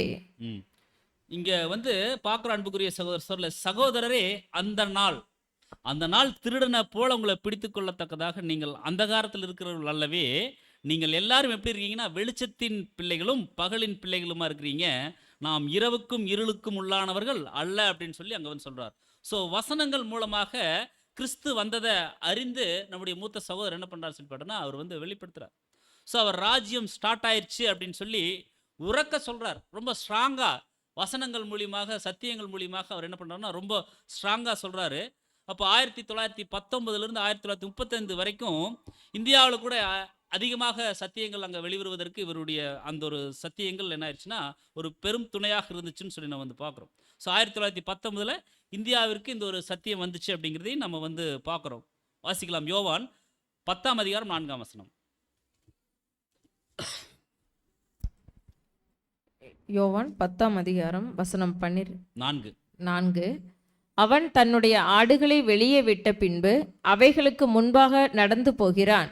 ஆடுகள் அவன் சத்தத்தை அறிந்திருக்கிறபடியினால் அவனுக்கு பின் செல்லுகிறது. பாருங்க, ஆடுகள் அவருடைய சத்தத்தை அறிஞ்சிருக்கு. அப்போ யாருனால தான் அவர் வந்திருக்கக்கூடிய சத்தத்தை அறிஞ்சு கொள்ள முடியுங்க? அவரை பின்பற்றுறவர்கள். உண்மையான ஆயன் யார், அதாவது உண்மையான மேய்ப்பன் யார், உண்மையான தண்ணீர் தடாகம் எங்க இருக்குது, அதை தெரிந்து இருக்கிறவங்களால என்ன பண்ண முடியும் அப்படின்னு சொல்லி பார்த்தோம்னா அந்த ஒரு மெய்ப்பன் பின்னால போக முடியும் அப்படின்னு சொல்லி நம்ம வந்து பார்க்குறோம். உண்மையான கர்த்தர் யார் அப்படின்னு சொல்லி நம்முடைய மூத்த சகோதரர் மூலமாக அங்கே நம்ம தெரிந்து கொள்கிறோம். ஏன்னா திருத்துவமெல்லாம் நம்ம வந்து படிச்சுக்கிறோம். அது முன்னால் வரைக்கும் நம்ம என்ன நினச்சிட்டு இருந்தோங்க, இவர் தான் எல்லாமே அவர் வந்து பார்த்துக்குவார் அப்படின்னு மாதிரி நினச்சோம். இன்னும் மூன்று பேர் வேற அப்படிங்கிற மாதிரி நினச்சிட்டு இருந்தோம். ஆனால் கர்த்தர் யார் அப்படிங்கிறதே நம்மளுக்கு அந்த திருத்துவம் சப்ஜெக்ட் கேட்டதுக்கப்புறம் தான் தெரிஞ்சுது. சர்வ வல்லமையுள்ள பிதாவாகிய தேவன் யார் அங்கே கேட்டதுக்கப்புறம் தான் தெரிஞ்சுது. ஸோ பரிசுத்தாவி அந்த விஷயங்கள் அப்புறம் தான் தெரிஞ்சுது. ஸோ அன்புக்குரிய சகோதர சகோதரியில் அங்கே நம்ம வந்து பார்க்குறோம் 1950 95 வரைக்கும் ஒரு சில சகோதரர்கள் என்ன ஆயிடுச்சுன்னு சொல்லி பார்த்தோன்னா வசனங்களை புரிந்து கொள்ள முடியாத சூழ்நிலை. அதாவது ட்ரூத்து தான், பேசிக்கு முக்கியத்துவம் கொடுக்குறாங்க, மற்ற சத்தியங்கள் எல்லாம் கேட்டுக்கிறாங்க. ஆனால் ராஜ்யம் வரல அப்படின்னு சொல்லி ஒரு சில சகோதரர்கள் வந்து என்ன சொல்கிறாங்கன்னா அந்த ஒரு வசனத்தை புரிந்து கொள்ள முடியாத சூழ்நிலையில் அவங்க இருக்கிறாங்க. ஸோ அவங்க ராஜ்யம் ஆரம்பிக்கல அப்படிங்கிறதுல அவங்க விசுவாசத்தில் இருக்கிறாங்கன்னு சொல்லி வந்து பார்க்குறோம். ஆனால் உண்மையான சத்தியத்தில் இருக்கக்கூடியவங்க அந்த மெய்ப்பனுடைய குரலை, மெய்ப்பனுடைய தண்ணீர் தடாகத்தை தெரிந்து கொண்டவங்க சரியான மேய்ச்சலை கண்டடையக்கூடியவர்களாக இங்கே இருந்திருக்கிறாங்கன்னு சொல்லி நம்ம வந்து பார்க்குறோம். ஆனாலும் இந்த ராஜ்யம் வரலன்னு சொல்கிறவங்களும் என்ன பண்ணுறாங்க, உண்மையான சத்தியத்தில் தான் இருக்கிறாங்க. அந்த ஒரு விஷயம் மட்டும்தான் அவங்களால என்ன பண்ண முடியலைங்க, அவங்களால ஏற்றுக்கொள்ள முடியாத ஒரு சூழ்நிலை இருக்கிறதுன்னு சொல்லி நம்ம வந்து பார்க்குறோம். ஆண்டவரை அறிந்து கொள்கிறாங்க, ஆனால் அந்த சத்தியம் உண்மையான சத்தத்தை அவங்களால என்ன பண்ண முடியலன்னா உணர்ந்து கொள்ள முடியாத ஒரு சூழ்நிலையில் அவங்க வந்து இருக்கிறாங்கன்னு சொல்லி நம்ம வந்து பார்க்குறோம். ஸோ அவருடைய பிள்ளைகள் வசனத்தின் மூலமாக அறிந்து கொள்கிறாங்க. ஆனால் இவங்கனால என்ன பண்ண முடியலன்னா உண்மையான சத்தியத்தை அறிஞ்சு கொண்டாலும் அந்த ராஜ்யம் ஸ்டார்ட் ஆயிடுச்சுங்கிற விஷயத்தை அவங்களால உணர்ந்து கொள்ள முடியல. வாசிக்கலாம் 1 கொரிந்தியர் 15ஆம் அதிகாரம் 50ஆம் வசனம்.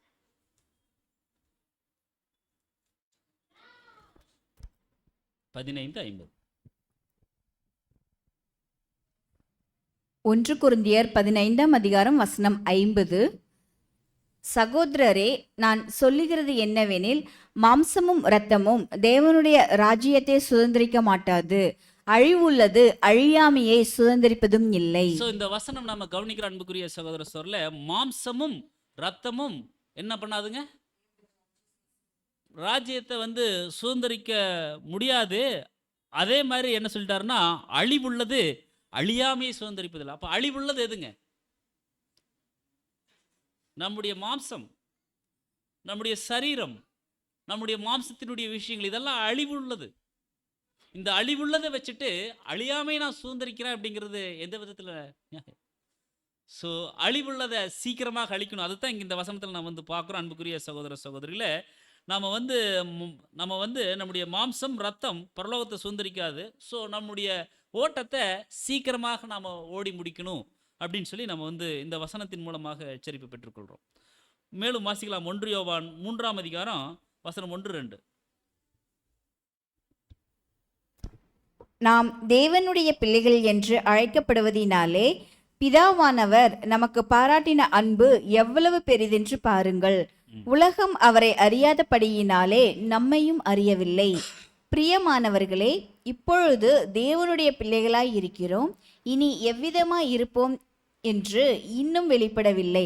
ஆகிலும் அவர் வெளிப்படும் போது அவர் இருக்கிற வண்ணமாகவே நாம் அவரை தரிசிப்பதினால் அவருக்கு ஒப்பாயிருப்போம் என்று அறிந்திருக்கிறோம். அப்போ இந்த வசனத்தை நாம கவனிக்கும் பொழுது அன்புக்குரிய சகோதர சொல்ல, கொரிந்தியர்ல நம்ம படித்தோம், மாம்சத்தை சீக்கிரமாக நான் பலி செலுத்திடணும், ஏன்னா மாம்சம் பரலோகத்தை சுதந்திரிக்காதுன்னு சொல்லி. இங்கே நம்ம சொல்கிறோம், தேவனுடைய பிள்ளைகள் என்று அழைக்கப்படுறதுனால பிதாவானவர் நமக்கு பாராட்டின அன்பு எவ்வளவு அப்படின்னு சொல்லி ரொம்ப பெருசுன்னு சொல்லி நீங்கள் பாருங்கள். உலகம் அவர் அறியல, ஸோ நம்மளையும் அது அறியல. இப்பொழுது தேவனுடைய பிள்ளைகளாக இருக்கிறோம். ஸோ இந்த மாம்சத்தை நாம் சீக்கிரமாக பலி செலுத்திட்டோம் அப்படின்னா தேவன் கர்த்தர் எப்படி இருக்காங்களோ அந்த ஒரு நிலைமைக்கு நாம் கடந்து செல்ல முடியும் அப்படின்னு சொல்லி அங்கே சொல்கிறார். அவருக்கு ஒப்பா இருப்போம் என்று மட்டும் நாம் அறிஞ்சிருக்கிறோம், விசுவாசிச்சிருக்கிறோம் அப்படின்னு சொல்லி அங்கே சொல்கிறார். ஸோ மாம்ச சரீரத்திலிருந்து ஆவியின் சரீரத்திற்கு நாம் போகணும்னு சொல்லி சொல்கிறார். அவருக்கு ஒப்பா இருப்போம்னா அவங்க எப்படி இருக்கிறாங்க? இப்போ ஆவியின் ரூபத்தில் இருக்கிறாங்க. அப்போ நம்ம இப்போ எப்படி இருக்கிறோங்க? மாம்சத்திற்கு. அப்போ இந்த மாம்சம் மரிக்கணும். இந்த மாம்சம் மரிச்சாதான் அந்த ஆவிக்குரிய சரீரத்தை நம்ம என்ன பண்ண முடியுங்க, பெற்றுக்கொள்ள முடியும் அப்படின்னு சொல்லி இங்கே நம்ம பார்க்குறோம் அன்புக்குரிய சகோதர சகோதரிகளை. ஸோ இந்த நம்பிக்கை இருந்தால் தான், இந்த விசுவாசம் இருந்தால் தான் நாம் என்ன பண்ண முடியும் அப்படின்னு சொல்லி பார்த்தோம்னா, நாம் திரையை கடப்பதற்குண்டான சூழ்நிலைக்குள்ளே நாம் போக முடியும் அன்புக்குரிய சகோதர சொல்ல. ஸோ இந்த விசுவாசம் நம்மளுக்கு இருக்குது அப்படின்னா நம்மளை நாம் பரிசுத்தப்படுத்தி கொள்ளணும். விசுவாசம் எனக்கு இருக்குது, பரிசுத்தம் இல்லாமல் ஒருவரும் தேவனை தரிசிக்க முடியாது அப்படின்னு சொல்லி நம்ம பார்க்குறோம். அப்போ நம்ம சுத்த இருதயம் உள்ளவர்களாக இருக்கணும். அப்போ அந்த சுத்த இருதயம் அப்படிங்கிறது நம்முடைய சிந்தை, நம்முடைய மாம்சம் மட்டும் இல்லை, அது சகலத்தையும் குறிக்கக்கூடியதாக இருக்குது அன்புக்குரிய சகோதர சோழர்களே. நாம் நினைக்கிறோம் சுத்த இருதயம் அப்படிங்கிறது இருதயத்தில் எந்த கபடமும் இல்லாமல் இருந்தால் போதுங்க பிரதர் அப்படின்னு நம்ம நினைக்கிறோம். இருதயத்தில் கபடம் இல்லை, இருதயத்தில் இல்லை, வாய்கள்லையோ கையிலையோ கால்லையோ ஏதாவது கிரியைகள் வந்துருச்சு அப்படின்னா அது சுத்த இருதயம் சொல்ல முடியுங்களா? இருதயத்தின் நிறைவினால தான். இப்போ இருதயத்தில் நான் சுத்தமாக இருக்கிறேன்னு சொல்லிட்டு டக்குன்னு நான் ஏதோ கோவப்படுறேன் அல்லது தேவனுக்கு பிடிக்காத ஒரு குணலட்சணம் என்னுடைய பேச்சிலையோ கிரியையிலையோ நான் காமிச்சிட்டேன் அப்படின்னா நான் சுத்த இருதயத்தோடு இருக்கிறேன்னு சொல்ல முடியுங்களா? ஸோ அதான் நம்முடைய சகோதரர் சொல்லும்போது சுத்த இருதயம் அப்படிங்கிறது சகலத்தையும் அது குறிக்கக்கூடியதாக இருக்குதுன்னு சொல்லி சொல்கிறாரு. இதுதான் அப்படின்னு சொல்லி நம்ம அறுதிக்கிட்டு சொல்லிட முடியாது. இருதயத்தில் மட்டும் இருந்தால் போதுங்க அல்லது செயலில் மட்டும் இருந்தால் போதுங்க அப்படின்னு சொல்லிட முடியாது. சகலமும் கம்ப்ளீட்டாக எல்லாமே சுத்தமாக இருக்கணும் அப்படிங்கிறத அங்கே நம்முடைய சகோதரர் குறிப்பிடுறார் அன்புக்குரிய சகோதர சோதரில். ஸோ அந்த ஒரு நம்பிக்கை இருக்கணும். ஸோ நம்ம பரிசுத்தமாக நம்ம இருக்கணும்னு சொல்லி நம்ம பார்க்குறோம். இது ஃபஸ்ட்டு ஸ்டேஜ். அப்போ நம்ம சுத்தமாயிட்டோம் அப்படின்னா நம்ம தேவனை தரிசிப்பதற்கு ஒரு வாய்ப்புக்குள்ளே கடந்து போயிடுவோம். இது என்ன ஸ்டேஜ்னா பெருசியா ஸ்டேஜ். நம்ம சுத்தமாகணும் அப்படிங்கிறது பெருசியா ஸ்டேஜ். அடுத்தது எபிஃபனியா ஸ்டேஜ். இந்த 3 ஸ்டேஜ் தெரியும் இல்லைங்களா? பெருசியா, எபிஃபனியா, அப்போகாலிப்சஸ். அப்போ இந்த ஒரு ஃபர்ஸ்ட் ஸ்டேஜ் அப்படி முடியுது. ரெண்டாவது எபிஃபனியா ஸ்டேஜ். இது வந்து பார்க்கும் பொழுது இந்த ஸ்டேஜில் இருக்கக்கூடியவங்க யாருன்னு சொல்லி பார்த்தோம்னா நம்ம தான். இதுக்கு முன்னால் இருந்தவங்க அந்த ஒரு சூழ்நிலையில் இருந்தவங்க. இப்போ வந்து யாரை குறிக்கிறாங்கன்னு சொல்லி பார்த்தோம்னா இது நம்ம தான். யோவான் 20ஆம் அதிகாரம் 19ஆம் வசனம் கூட வாசிங்க.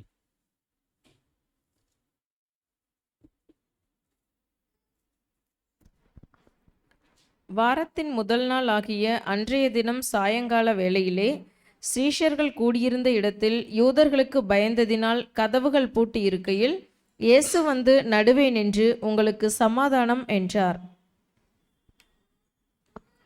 ஸோ இங்கே நம்ம வந்து பார்க்குறோம், இந்த ஸ்டேஜ் யாருக்குன்னா நம்மளுக்கு வந்த உடனே கர்த்தர் என்ன சொல்கிறார் அப்படின்னா, என்ன சொல்கிறாருங்க?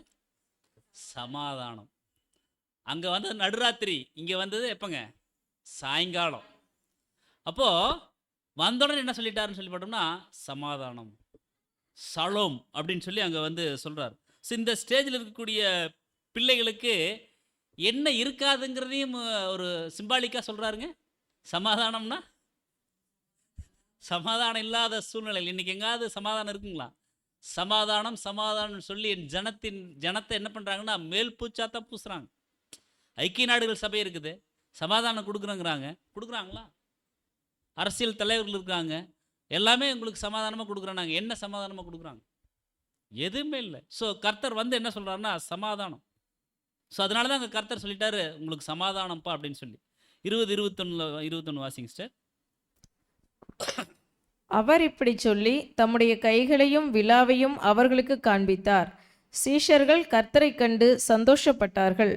இயேசு மறுபடியும் அவர்களை நோக்கி, உங்களுக்கு சமாதானம் உண்டாவதாக, பிதா என்னை அனுப்பினது போல நானும் உங்களை அனுப்புகிறேன் என்று சொல்லி போதுங்க. அப்போ இங்கே இயேசு கிறிஸ்து வந்துடுறார். வந்த உடனே அங்கே என்ன சொல்லிட்டாங்கன்னு சொல்லி பார்த்தோம்னா ஒரு குரூப் சந்தோஷப்படுறாங்கன்னு சொல்லி நம்ம வந்து பார்க்கணும். ஸோ அவர் வந்து என்ன பண்ணுறோம், தன் கையை விலாவை வந்து காண்பிக்கிறார். ஸோ கிறிஸ்து 2ஆம் வருகையில் வந்திருக்கிறாருன்னு சொல்லி அறிந்து கொள்வதற்கு 2 முக்கியமான எவிடன்ஸ் அங்கே வந்து காட்டுறாரு. ஒன்று கை, ஒன்று வந்து விலா அப்படின்னு சொல்லி. ஸோ விலா எதை குறிக்குது அப்படின்னு சொல்லி பார்த்தோம்னா, விலா அப்படிங்கிறது நம்ம இதுக்கு முன்னால் எங்காவது படிச்சிருக்கீங்களா? விலானா விலா எலும்பு எங்காவது படிச்சிருக்காங்களா? ஆதாமை தூங்க வச்சு அவங்களுக்குள்ளேருந்து யாரை எடுத்தாருங்க? ஏவாளை எடுத்தார். அப்போ 2ஆம் ஆதாம் கர்த்தர், அவரை தூங்க வச்சு தேவன் என்ன பண்ணுறாருங்க? 2ஆம் ஏவாள். இந்த 2ஆம் ஏவாளுக்கு இன்னொரு பேர் என்னங்க? ஏமாறாத ஏவாள். முதல் ஏவாள் ஏமாந்துட்டாங்க. இந்த 2ஆம் ஏவாள் ஏமாறாத ஒரு ஏவாளாக இருக்கிறாங்களா? இருக்கிறோம், அப்பப்போ இருக்கிறோம். ஸோ ஆதாமை தூங்க வச்சு அங்கே ஏவாள் எடுக்கிறார். அதே போல் அவர் 2ஆம் வருகையில் வந்ததும் அவர் சபை அங்கே என்ன ஆகுதுங்க? உயிர் தெழுகுது. அவர் கர்த்தர் எழுந்த உடனே அங்கே என்ன ஆகுதுங்க? 2ஆம் ஆதாம் அவர் வந்து மரித்து உயிர் தெழுந்த உடனே கிறிஸ்துவுக்குள் மரித்தவர்கள் என்ன பண்ணுறாங்க? முதலாவது அவங்க வந்து உயிர் தெழுந்துடுறாங்கன்னு சொல்லி நம்ம வந்து பார்க்குறோம். இது விழாவை குறிக்கக்கூடியதாக இருக்குது. அடுத்து என்ன காமிச்சாருங்க? கை.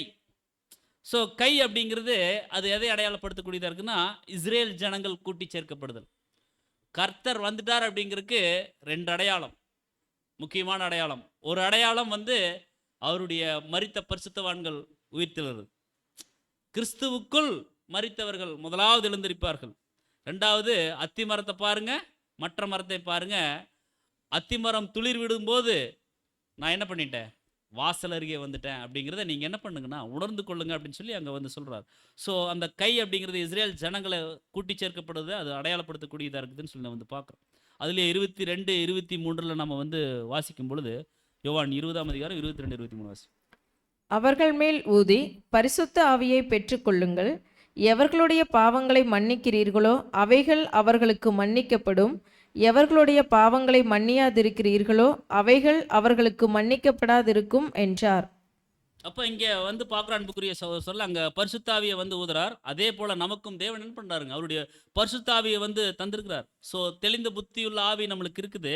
ஸோ அந்த ஆவியை நாம் பெற்றுக்கொண்டவர்களாக நாம் என்ன பண்ணணும்னா, கர்த்தருடைய சத்தியங்களில் இன்னும் பலப்பட்டவர்களாக, அவருடைய அன்பில் இன்னும் வளர்ந்து பெருகக்கூடியவர்களாக, நன்கு பலன் கொடுக்கக்கூடியவர்களாக, சாந்தம் மற்றும் தயவு மற்றும் அவருடைய கிருபை இதில் எல்லாத்துலேயும் நாம் என்ன பண்ணணும்னா வளர்ந்து பெருகக்கூடியவர்களாக இருக்கணும்னு சொல்லி நம்ம வந்து பார்க்குறோம். அதுக்காகத்தான் அவருடைய பரிசுத்த ஆவியை நம்மளுக்கு கொடுக்குறார்.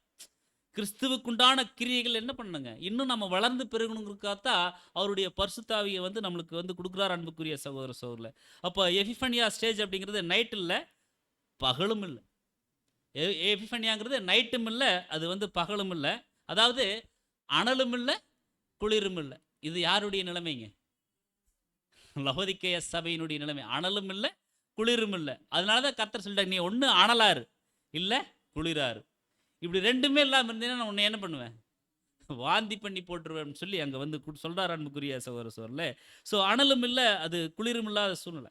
ஸோ அந்த நிலைமையில தான் இப்போ நம்ம வந்து இருக்கிறோம் அன்புக்குரிய சகோதர சகோதரர்களே. இப்போ அந்த நிலைமையில் இருக்கும் பொழுது அங்கே கர்த்தர் பூட்டிய வீட்டுக்குள்ளே வந்துட்டார். கரெக்டுங்களா? பூட்டிய வீட்டுக்குள்ளே அவர் வந்து வந்துட்டார் அப்படின்னு சொல்லி நம்ம வந்து பார்க்குறோம்.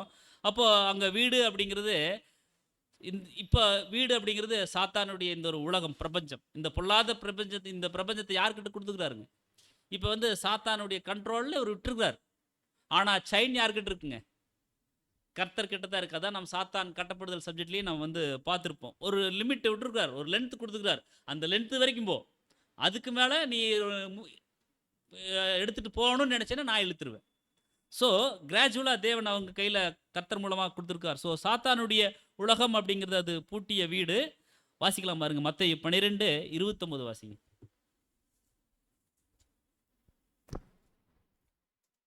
அன்றியும் பலவானை முந்தி கட்டினால் ஒழிய பலவானுடைய வீட்டுக்குள் ஒருவன் புகுந்து அவன் உடைமைகளை எப்படி கொள்ளையிடக்கூடும்? கட்டினானே யாகில் அவன் வீட்டை கொள்ளையிடலாம். பாருங்க, பலவான முந்தி கட்டினால் ஒழிய பலவானுடைய வீட்டுக்குள்ள ஒருத்தர் பூந்து அவருடைய உடைமைகளை கொள்ளையிட முடியுங்களா? ஒரு நல்ல பயில்வான் ஒருத்தர் இருக்கிறார், அவர் வீட்டுக்குள்ளே போய் கொள்ளையிடணும் அப்படின்னா போகிறவர் எப்படி இருக்கணுங்க? அவரை காட்டிலும் பலவானாக இருக்கணும். அதனால தான் அங்கே சொல்கிறார், ஒரு பலவானை முந்தி கட்டினால் ஒழிய அப்படின்னா ஃபஸ்ட்டே கட்டிட்டார். சாத்தான் கட்டப்படுதல் அங்கே முடிஞ்சது. ஸோ பலவானுடைய வீட்டுக்குள் ஒருவன் புகுந்து அவன் உடைமைகளை எப்படி கொள்ளையிட முடியும்? கட்டினானே ஆகில் அவனுடைய வீட்டை வந்து கொள்ளையிடலாம். ஸோ சாத்தானுடைய உலகம் பூட்டிய வீடு. ஸோ அதிலிருந்து கிறிஸ்து என்ன பண்ணுறாரு சொல்லி பாட்டுனா வந்துட்டார். அப்போ உள்ளே வந்து நமக்கு சொல்கிறாரு, உங்களுக்கு அங்கே பூட்டிய வீட்டுக்குள்ளே போனோன்னு என்ன சொன்னாருங்க? உங்களுக்கு சமாதானம். ஸோ இன்னைக்கு இந்த உலகத்துக்குள்ள கர்த்தர் 1874 வந்து சொல்கிறாரு, உங்களுக்கு சமாதானம் அப்படின்னு சொல்லி சொல்கிறார் அன்புக்குரிய சகோதர சகோதரர்களே. ஸோ அவர் தான் சமாதானம் சொல்கிறார். ஆனால் ஒரு இடத்துல என்ன சொல்கிறாருன்னு சொல்லி பார்த்தோம்னா, நான் சமாதானத்தை கொடுக்க வந்தேன்னு நினைக்கிறீங்களா? நான் பட்டயத்தை அனுப்ப வந்தேன்னு சொல்கிறார். நான் வந்து ஒன்று சேர்த்துலான்னு வந்தேன்னு நினைக்கிறீங்களா? நான் பிரிவினையை உண்டாக்க வந்தேன்னு சொல்லி அதே லூக்கால தான் சொல்கிறார் அன்புக்குரிய சகோதர சொல்ல. ஸோ இதுக்கு வந்து இது முன்னுக்கு பின் அது வந்து முரணாக இருக்கக்கூடியதாக இருக்குது. ஸோ கர்த்தரை உண்மையாக பின்பற்றக்கூடியவர்களுக்கு சமாதானம் இல்லை, நாங்கள் பின்பற்ற மாட்டோம், நாங்கள் உலகத்தினுடைய விஷயங்களில் தான் போவோம் அப்படிங்கிறவங்களுக்கு அங்கே சமாதானம் இருக்காது அன்புக்குரிய சகோதர சகோதரில். வாசிக்கலாம் 85ஆம் சங்கீதம் 8ஆம் வசனம். யாருக்கு சமாதானம், யாருக்கு சமாதானம் இல்லை? வாசிக்கலாம். சங்கீதம் 85ஆம் அதிகாரம் 8ஆம் வசனம். கர்த்தராகிய தேவன் விளம்புவதை கேட்பேன், அவர் தம்முடைய ஜனங்களுக்கும் தம்முடைய பரிசுத்தவான்களுக்கும் சமாதானம் கூறுவார், அவர்களோ மதிகேட்டுக்கு திரும்பாதிருப்பார்களாக. இங்க வசனம் கவனிக்கிறேங்க. கர்த்தராகிய தேவன் சொல்றத கேட்கிறேன், அவர் தம்முடைய ஜனங்களுக்கு, யாருக்குங்க? தம்முடைய ஜனங்களுக்கு தம்முடைய பரிசுத்தவான்களுக்கு சமாதானம் சொல்றார். தம்முடையவர்களுக்கு சமாதானம். அந்த சமாதானத்தை பெற்றுக்கொள்றவங்க கரெக்டாக அதே விஷயத்தில் தேவனுடைய வார்த்தைகள் இருந்துட்டா ஓகே. மதிகேடரா மாறிட்டாங்கன்னு வைங்க, அவங்களுக்கு சமாதானம் இருக்குங்களா? அவங்களுக்கு சமாதானம். அவர்களோ மதிகேடருக்கு திரும்பாது இருப்பார்களாக. அப்படி மதிகேட்டுக்கு திரும்பிட்டாங்க அப்படின்னா அவங்களுக்கு சமாதானம் போயிரு அப்படிங்கிறத அங்கே வந்து சொல்கிறார் அங்கே சங்கீதத்தில். ஸோ தேவனுக்கு பயப்படுகிறவர்களுக்கு சமாதானம் அங்கே இருக்கும், தேவனுக்கு பயப்படாதவர்களுக்கு சமாதானம் இருக்கா. ஸோ விசுவாசிக்கிறவன் பதறான். நம்ம விசுவாசிச்சோம்னா சமாதானம், விசுவாசிக்கலைன்னா நம்மளுக்கு பதற்றமான சூழ்நிலை வந்துடும் அன்புக்குரிய சகோதர சொல்ல. அதனால தான் அங்கே கொலோசியரில் கூட சொல்லிட்டாரு, தேவ சமாதானம் உங்கள் இருதயங்களை ஆளக்கடவுதுன்னு சொல்லி சொல்கிறார். ஸோ அந்த ஒரு தேவ சமாதானம் நம் இருதயத்தை ஆளும்படியாகத்தான் நம்ம வந்து அழைக்கப்பட்டிருக்கிறோம் அன்புக்குரிய சகோதர சொல்ல. ஏன்னா நாம் ஒரே சரீரம். ஸோ ஒருத்தருக்கு ஒருத்தர் நாம் என்ன பண்ணணும்னா, அந்த கர்த்தருக்குள் நாம் கட்டப்பட்டவர்களாக அன்புடன் சத்தியத்தை நாம் கை கொண்டு தலையாகிய கிறிஸ்துவுக்குள் நாம் வளரக்கூடியவர்களாக இருக்கணும். ஒருவருக்கொருவர் பரிபூர்ணமான அந்த ஒரு அன்பை செலுத்தக்கூடியவர்களாக இருக்கணும்.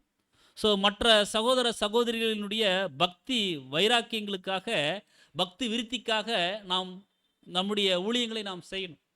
ஏன்னா அப்போஸ்தலனாகிய பவுலெல்லாம் நம்ம வந்து குலசீர் படிக்கும்போதே பார்த்தோம். குலசீரில் கூட சொல்லுவார், எங்களுக்காக நீங்கள் வந்து வேண்டிக் கொள்ளுங்கன்னு சொல்லுவாங்க. ஸோ அவர் எவ்வளோ பெரிய ஒரு ஊழியக்காரர். அவர் சபை ஜனங்கள்கிட்ட சொல்கிறார், குலோசி சபை ஜனங்கள்கிட்ட சொல்கிறாரு, எனக்காக நீங்கள் ஜெபம் பண்ணுங்கன்னு சொல்கிறார். நம்ம சொல்லியிருக்கிறோங்களா, என்னுடைய ஸ்பிரிச்சுவல் லைஃப்க்காக பிரதர்ஸ் ஜெபம் பண்ணுங்கன்னு சொல்லியிருக்கிறோமா? என்னுடைய ஸ்பிரிச்சுவல் க்ரோத்துக்காக ஜெபம் பண்ணிங்கன்னு சொல்கிறோமா? உடம்பு சரியில்லைன்னா சொல்லுவோம், பிரதர் ரொம்ப கஷ்டம், அல்லது இந்த வேலைக்கு போகிறேன், இந்த வீட்டு வேலை ஆரம்பிக்கலான் இருக்கேன், இந்த ஒரு பிஸ்னஸ் பண்ணலான் இருக்கேன், எங்களுக்காக கொஞ்சம் ஜெபம் பண்ணிக்கிங்க பிரதர்னு சொல்லி கேட்குறோம். என்னுடைய ஸ்பிரிச்சுவல் லைஃப்க்காக நீங்கள் ஜெபம் பண்ணுங்க, எங்கள் குடும்பத்தாரனுடைய ஸ்பிரிச்சுவல் லைஃப்க்காக ஜெபம் பண்ணுங்க சொல்கிறோமா? அங்கே அப்போஸ்தலனாகிய பவுல் சொல்லிட்டாங்க. ஸோ அந்த மாதிரி தான் அன்புக்குரிய சகோதரர் மற்றவர்களுடைய பக்தி விருத்திக்காக நம்ம வந்து கவலைப்படணும். ஸோ இந்த சகோதரன் இந்த சகோதரி இன்னும் பக்தி விருத்தி அடையணுமே அப்படின்னு சொல்லி, மாறாக நாம் இப்படி நினச்சிக்கூடாது, அவங்களாம் நல்லா ஸ்பிரிச்சுவலாக போகிறாங்க, நம்ம இப்படியே இருக்கிறோமேன்னு கவலைப்படக்கூடாது. அவங்களுடைய பக்தி விருத்திக்காக இன்னும் நல்லா அவங்க வந்து கர்த்தருக்குள்ளே வளரணுங்கிறதுக்காக நம்ம என்ன பண்ணணும்னா, நம்ம வந்து நம்முடைய பிரயாசங்களை ஏறெடுக்கக்கூடியவர்களாக இருக்கணும். அப்படி இருந்தால் நமக்கு சமாதானம். அப்படி இல்லை அப்படின்னா அந்த சமாதானம் போயிடும். ஏன்னா மற்ற சகோதர சகோதரிகளுடைய வளர்ச்சிக்கு நாம் எந்த ஒரு வேலைகளும் நம்ம செய்யலைன்னா எப்படிங்க நம்மளுக்குள்ள சமாதானம் இருக்கும்? சமாதானம் இருக்கா? தான் கண்ட சகோதரனிடத்தில் அன்பு கூறாதவன் காணாத தேவனிடத்தில் எப்படி அன்பு கூற முடியும்? நான் அன்பு கூறுறேன் அப்படின்னு சொல்லிட்டு அன்பு கூறல அப்படின்னா அவன் என்ன பண்ணுறாங்க? பொய்யன், அவனுக்குள் சத்தியம் இல்லை. ஆனால் நம்ம என்ன சொல்லிக்கிறோங்க? நம்ம எதில் இருக்கிறோம்? சத்தியத்தில் இருக்கிறோம். நம்ம சொல்கிறோம் சத்தியத்தில் இருக்கிறோன்னு. தான் கண்ட சகோதரனிடத்தில் அன்பு கூறாமல் நான் சத்தியத்தில் இருக்கிறேன்னு சொன்னால் அது வசனம் நம்மளுக்குள்ள கிரியை செய்யலேன்னு அர்த்தம் ஆயிரும் அன்புக்குரிய சகோதர சகோதரில். ஸோ ரொம்ப நம்ம கவனமாக இருக்கும். அப்போ நம்ம அப்படி இருந்தோம்னா நம்மளுக்கு சமாதானம் கிடைக்கும் அன்புக்குரிய சகோதர சகோதரில். ஸோ கிறிஸ்து நம்மளுக்கு ஒவ்வொரு நாட்களிலும் அவர் என்ன ஒரு முறை பரிசுத்தாவியை ஊதிட்டாரு, அதுக்கப்புறம் என்ன பண்ணுறாருன்னா அந்த பரிசுத்தாவியின் மூலமாக நிறைய சத்தியங்கள் நம்மளுக்கு கொடுத்துட்டு வர்றார். நிறைய சத்தியங்களை நம்மளால் புரிந்து கொள்ள முடியுது. இன்றைக்கி 1000 வருட அரசாட்சி பாடங்களை நம்ம புரிந்து கொள்கிறோம், காலக்கணக்கில் புரிந்து கொள்கிறோம், பெரைன்ஸ் நம்ம வந்து நம்முடைய தியானங்களை பகிர்ந்து கொள்கிறோன்னா பரிசுத்தாவி ஊதியாச்சு. சத்தியத்தின்படி நாம் தொடர்ந்து நாம் நடக்கும் பொழுது நம்மளுக்கு இன்னும் நம்ம என்ன பண்ண முடியும்னா நம்ம பக்தியில் விருத்தி அடைய முடியும் அன்புக்குரிய சகோதர சொல்ல. நம்ம தான் அதை அந்த தேவன் ஊதின அந்த ஒரு பரிசுத்தாவியை நாம் சரியாக பிடித்து கொள்ளக்கூடியவர்களாக இருக்கணும். ஏன்னா நம்ம வந்து அந்த பரிசுத்தாவியை நம்ம விட்டுட்டோம் அப்படின்னா, எபிரேயருக்கு அப்போஸ்தலனாகிய பவுல் சொல்கிறார் இல்லைங்களா, அதாவது ஒரு தரம் பிரகாசிக்கப்பட்டும் பரம ஈவை ருசி பார்த்தும் இனி வரும் உலகத்தின் பலன்கள் எல்லாவற்றையும் பார்த்துட்டு மறுபடியும் மறுதளிச்சு போனவங்களை புதுப்பிக்கிறது கூடாத காரியம் சொல்லி சொல்கிறார். அப்போ ரெனிவல் பண்ணுறது சிரமம் சொல்லி சொல்கிறார். ஸோ அன்புக்குரிய சகோதர சோர்லே நாம் ரொம்ப கவனமாக அந்த தேவன் கொடுத்த கர்த்தர் வழியாக கொடுத்த அந்த ஒரு பரிசுத்தாவியை நாம் ஞானமாக பிடித்து கொள்ளணும். அதை பயன்படுத்தி நம்முடைய ஜீவியத்தை இன்னும் தேவனுக்கு பிரியமானபடி நம்ம வந்து மாற்றிக்கொள்ளணும் அப்படிங்கிறத நம்ம வந்து பார்க்குறோம். இது வந்து 2வது ஸ்டேஜ். 3வது ஸ்டேஜ் அன்னைக்கே நடக்குது. அன்றைய தினமே அந்த 3வது சம்பவம் நடந்துச்சு. அந்த 2 சீசர்கள் எம்மா ஊருக்கு போகிறாங்க. கிறிஸ்து அவர்கள் கூட வந்து பேசுகிறாரு. ஆனால் அவர்கள் வந்து அவரை வந்து அறிந்து கொள்ள முடியலன்னு சொல்லி நம்ம வந்து பார்த்தோம். ஸோ அவங்க அறிந்து கொள்ள முடியலன்னா கர்த்தர் வந்ததை அறிந்து கொள்ளாமல் ஒரு குரூப் இருப்பாங்க. இப்போ இருக்கிறாங்களா? கர்த்தர் வந்ததை அறிந்து கொள்ளாமையும் அங்கே இருக்கிறாங்க. அப்போ அந்த மாதிரி குரூப்பும் வந்து இருக்கிறாங்க அன்புக்குரிய சகோதர சோரில். அப்போ அவர் வந்திருக்கிறத ஃபஸ்ட்டு நம்மளுக்கு சொல்கிறார். ஆனாலும் இப்போ ஒரு சிலர்னால் என்ன பண்ண முடியலன்னா அவர் வந்திருக்கிறத அறிந்து கொள்ள உணர்ந்து கொள்ள முடியாத சூழ்நிலை. ஸோ ஆண்டவர் 2ஆம் வருகையில் வந்து ராஜ்யம் ஸ்டார்ட் ஆனதை சத்தியம் மூலமாக வெளிப்படுத்திட்டு வர்றார். ஆனாலும் புரியாதவர்கள் அவரை என்ன சொல்கிறாங்கன்னு சொல்லி பார்த்தோன்னா அவரை வந்து உணர்ந்து கொள்ள முடியாதவங்களாக இருக்கிறாங்க. அவங்க யார் அப்படின்னு சொல்லி போட்டோன்னா புத்தி இல்லாத கன்னிகை. இதோ மணவாளன் அப்படின்னு உடனே அவங்ககிட்ட என்ன இல்லை, பரிசுத்தாவி இல்லை. ஆனால் தேவன் பாருங்க நம்மளுக்கு பரிசுத்தாவியை ஊதி அதை கொடுத்து நம்ம என்ன பண்ணுறோம், அதை ஒவ்வொரு நாளும் நம்ம அவருடைய சத்தியங்கள் மூலமாக நம்ம அவர் வந்து ராஜ்ய பாரம் பண்ணுறதை இவ்வளோ ட்ரூத் வெளிவந்ததே அவர் வந்து தான் இவ்வளோ தூரம் என்ன பண்ணுறாருங்க, அவர் வந்து சத்தியத்தை வந்து புடமிட்டு இருக்கிறார். அவர் வந்து சத்தியத்தை இன்னும் மென்மேலும் என்ன பண்ணிட்டு மெருகேற்றிட்டு இருக்கிறார் அன்புக்குரிய சகோதர சகோதரியில். அதுதான் அந்த பரிசுத்தாவின் துணை கொண்டு அது நடக்குது. ஸோ புத்தி இருக்கிறவங்க சபை வகுப்பார் புரிந்து கொள்ளுவாங்க. புத்தி இல்லாதவங்க அவங்க யாருங்க, திரள் கூட்ட வகுப்பார். ஸோ புத்தி இல்லாதவங்க திரள் கூட்ட வகுப்பார் இருக்காங்க, அவங்க புரிந்து கொள்ளவே மாட்டாங்க. ஸோ அந்த இருட்டு அந்த சூழ்நிலையில் அவங்களுக்கு துன்பம் மகா உபத்திரவ காலம் அதிலெல்லாம் அவங்க என்ன பண்ணிடுவாங்கன்னா சிக்கிக்கொள்ளக்கூடியவர்களாக இருப்பாங்கன்னு சொல்லி நம்ம வந்து பார்க்குறோம். ஸோ அப்போ அங்கே வந்து பார்க்கும் பொழுது அப்போ இயேசு கிறிஸ்து அப்பத்தை பிட்டு அதை வந்து கொடுக்குறார், கொடுத்துட்டு மறைஞ்சு போயிடுறார். கரெக்டுங்களா? அப்போ இவங்க அது ஒரு சாயங்கால வேலை, ஒரு இருட்டான ஒரு சூழ்நிலை வந்துருச்சு. ஸோ அங்கே மகா உபத்திரவ காலத்தில் ஒரு குரூப் என்ன பண்ணுவாங்கன்னா திரள் கூட்ட வகுப்பார் வந்து மாட்டிடுவாங்க. ஸோ அவங்களால என்ன பண்ண முடியாதுன்னா அவ்வளோ சத்தியங்கள் கிடைச்சாலும் அந்த மகா உபத்திரவ காலத்தில் என்ன பண்ண முடியாதுங்க, ரொம்ப சிரமமாக இருக்குது. அதனால தான் இவங்க வந்து ஆட்டுக்குட்டியானவருடைய ரத்தத்தில் தோய்த்து வெளுத்து எடுத்து எப்படி இருக்குங்க.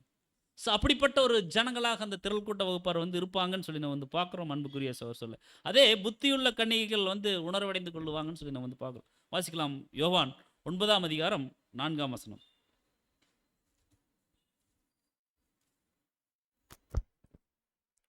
பகற்காலம் இருக்குமட்டும் நான் என்னை அனுப்பினவருடைய கிரியைகளை செய்ய வேண்டும், ஒருவனும் கிரியை செய்யக்கூடாத ராக்காலம் வருகிறது.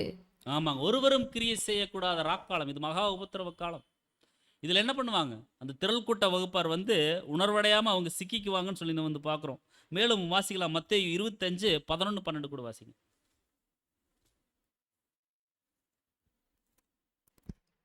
பின்பு மற்ற கன்னிகைகளும் வந்து, ஆண்டவரே ஆண்டவரே, எங்களுக்கு திறக்க வேண்டும் என்றார்கள்.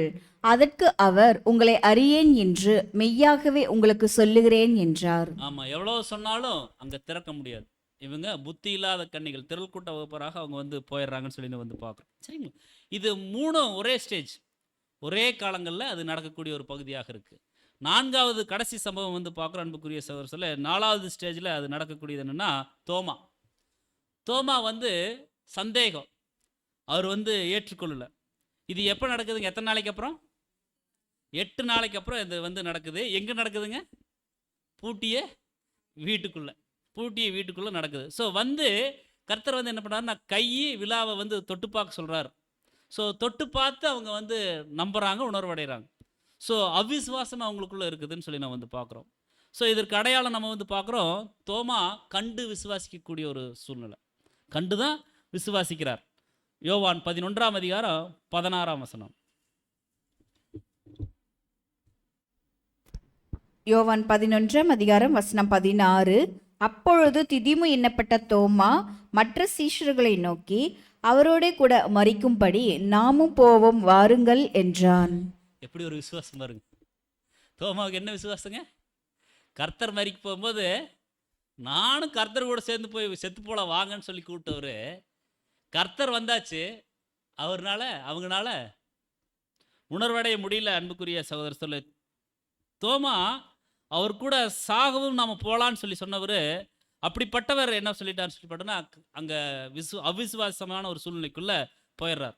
ஸோ இவர் யாரை அடையாளப்படுத்துகிறார் அப்படின்னு சொல்லி பார்த்தோம்னா, இவர் வந்து யாரை அடையாளப்படுத்துறதுக்கு வாய்ப்பு இருக்குங்க. சபை வந்தாச்சு, திரள் கூட்டம் வந்தாச்சு, மாம்ச இஸ்ரேல் ஜனங்களுக்கு கனரத்திரையின் ஆவி இருந்துச்சுன்னு வந்து பார்த்துட்டோம். ஸோ இவங்க யாருக்கு அடையாளம் இருக்கலாம்? யாருக்குங்க? உலக ஜனங்களுக்கு இவர் வந்து அடையாளமாக இருக்கிறார் அப்படின்னு சொல்லி நான் வந்து பார்க்குறோம். ஸோ உலக ஜனங்களுக்கு இவர் அடையாளம். இவங்க கிட்ட வந்து மாம்ச இஸ்ரேலர்கள் விழா வந்து சபையை காண்பிச்சு தன்னை வந்து கர்த்தர் ப்ரூஃப் பண்ணுவார். யாருன்னு பார்த்தங்க? இஸ்ரேல் ஜனங்கள் கூட்டி சேர்க்கப்படுது. அப்படின்னா இஸ்ரேல் ஜனங்கள் அவங்க அங்கே விழா யாருன்னு பார்த்தோம்? திருச்சபை. ஸோ இவங்க 2 பேர்த்தையும் உலக ஜனங்கள் கிட்ட தேவன் காமிப்பார். கர்த்தர் காண்பிச்சு நான் தான் கர்த்தர் ப்ரூவ் பண்ணுவார். அன்புக்குரிய சகோதரர் சொல்ல, அதுதான் அங்கே வந்து அடையாளப்படுத்தக்கூடியதாக இருக்குது. வாசிக்கலாம், 2 பேதுரு 2ஆம் அதிகாரம் 5ஆம் வசனம்.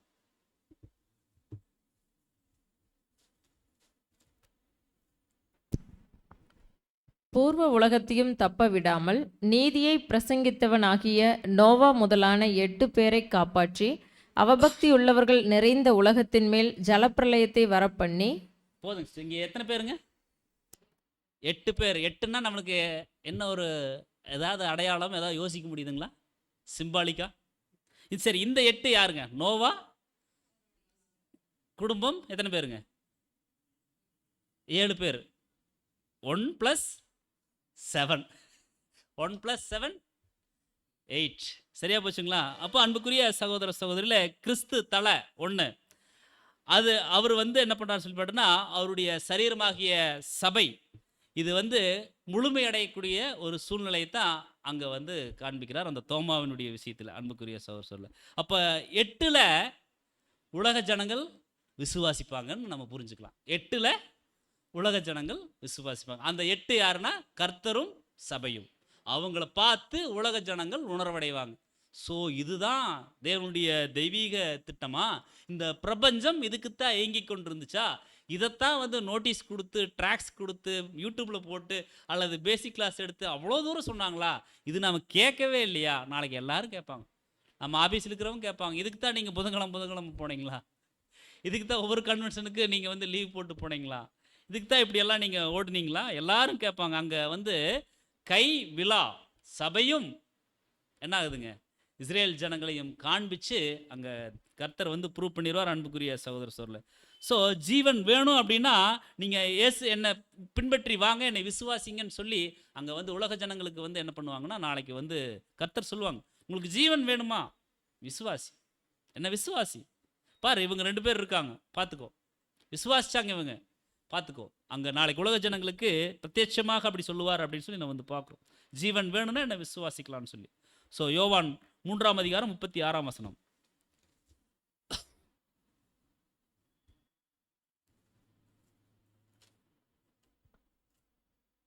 குமாரனிடத்தில் விசுவாசமாய் இருக்கிறவன் நித்திய ஜீவனை உடையவனாய் இருக்கிறான். குமாரனை விசுவாசியாதவனோ ஜீவனை காண்பதில்லை, தேவனுடைய கோபம் அவன் மேல் நிலை நிற்கும் என்றான். ஸோ குமாரனிடத்தில் விசுவாசமாக இருக்கிறவன் நித்திய ஜீவனை உடையவனாக இருக்கிறான். குமாரனை விசுவாசிக்கிறவனுக்கு ஜீவன் இல்லை, அவனுக்கு ஜீவன் கிடைக்காது. ஸோ தேவனுடைய கோபம் அவன் மேலே நிலை நிற்கும் அப்படின்னு சொல்லி அங்கே வந்து சொல்லுவார். ஸோ ஜீவன் வேணும்னா என்ன பண்ணுங்க, இயேசுவை விசுவாசிக்கணும். அதுதான் உலக ஜனங்களுக்கு. ஜீவன் வேணும்னா நீங்கள் வந்து என்னை விசுவாசிங்கப்பா அப்படின்னு சொல்லி அங்கே வந்து சொல்லுவார். ஸோ பூமியின் எல்லைகள் எல்லாம் அவர்கிட்ட அங்கே என்ன ஆகுன்னு சொல்லி போட்டோன்னா வந்து சேரும்னு சொல்லி சொல்கிறார். சங்கீதம் 22:27.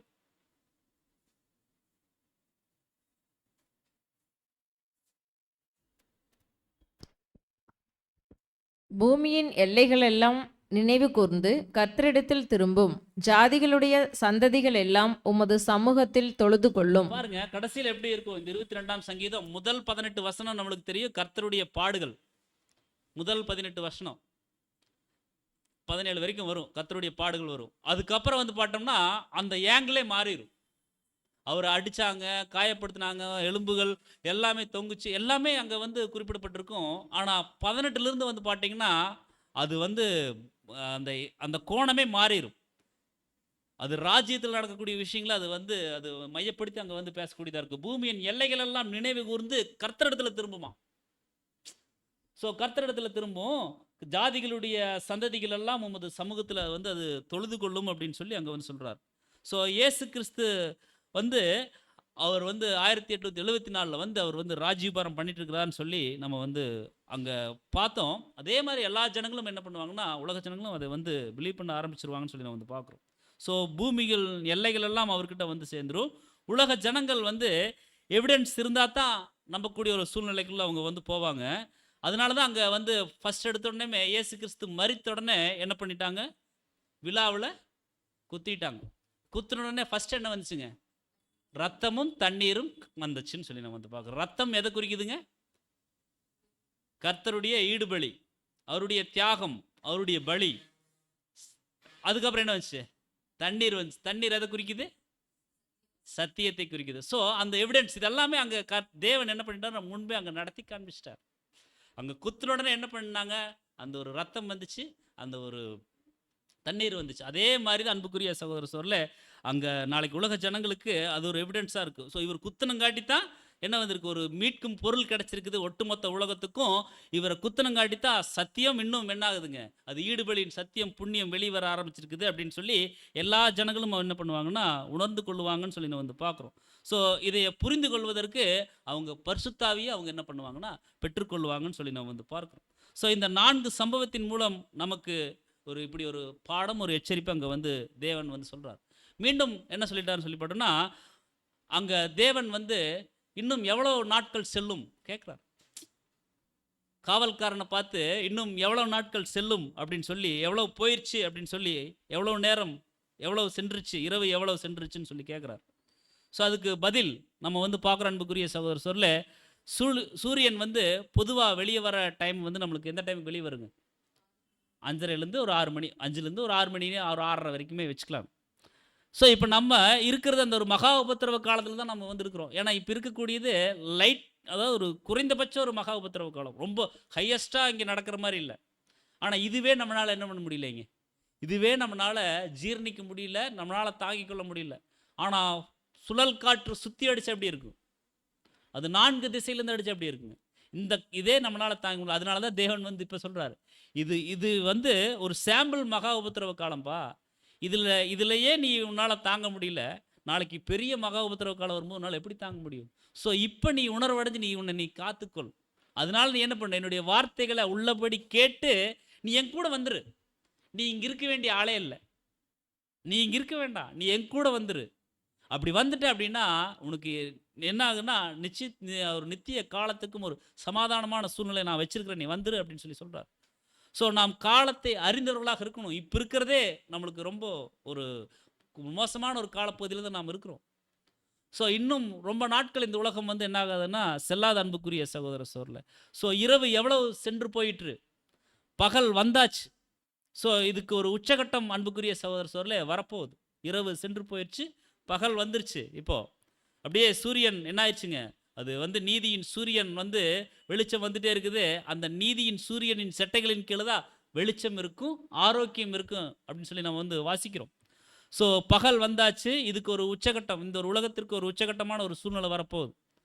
ஸோ அது வருவதற்காகத்தான் தேவன் என்ன பண்ணுறாருன்னு சொல்லி பார்த்தோம்னா கொஞ்சம் நாட்களை நீடிச்சுட்டு போகிறார். ஏன்னா மனுஷனுடைய அக்கிரமம் இன்னும் பெருகும், டெக்னாலஜி இன்னும் பெருகும், ஒருவருடைய கை ஒருவருக்கு ஆப்போசிட்டாக அது வந்து மாறும் அன்புக்குரிய சொல்ல தேவன் நீட்டி கொண்டு போகிறார். ஸோ அந்த நாள் வந்துருச்சு அப்படின்னா அது மப்பும் மந்தாரமான நாள், அது அழுகையும் பற்கடிப்புமான ஒரு நாளாக இருக்குது அன்புக்குரிய சகோதரர் சொல்ல. ஸோ அந்த நாள் வந்துருச்சுன்னா அது அவ்வளோதான். தேவன் எல்லா காரியங்களையும் என்ன பண்ணுவாரோ, அவர் குறித்த தேதி வந்துருச்சு, குறித்த நாள் நேரம் வந்துருச்சு அப்படின்னா எல்லா காரியத்தையும் மடமடன்னு முடிச்சிருவார்.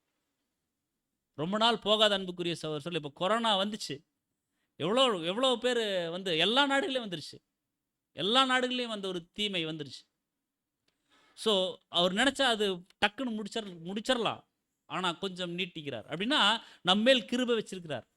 இன்னும் நம்மக்கிட்ட இன்னும் இப்போ ஒரு உலகத்தினுடைய யுத்தம் ஸ்டார்ட் ஆயிடுச்சு அப்படின்னா நம்ம நிலைமை என்ன ஆகுங்க, ஒரு பரிதவிக்கப்படக்கூடிய ஒரு நிலைமைங்க. இது சாதாரணமான நிலைமை இல்லை. நம்ம இவ்வளோ தூரம் நம்ம அந்தளவுக்கு ஒன்றும் பலியின் வாழ்க்கையில் ஃபுல் ஃப்ளெட்ஜில் நம்ம வரல. ஆனாலும் நம்மளுடைய நிலைமை இந்த அளவுக்கு வந்துட்டு நம்மளுக்கு அந்த ஒரு கிரீடம் இல்லைன்னா நம்மளால் ஏற்றுக்கொள்ள முடியுங்களா? எவ்வளோ கஷ்டமாக இருக்கும், எவ்வளோ அழுகை, எவ்வளோ கண்ணீர், எவ்வளோ கவலை, எவ்வளோ துக்கம். ஸோ அன்புக்குரிய சகோதரர் சொல்ல, அந்த ஒரு நாள் கண்ணியை போல வரும்.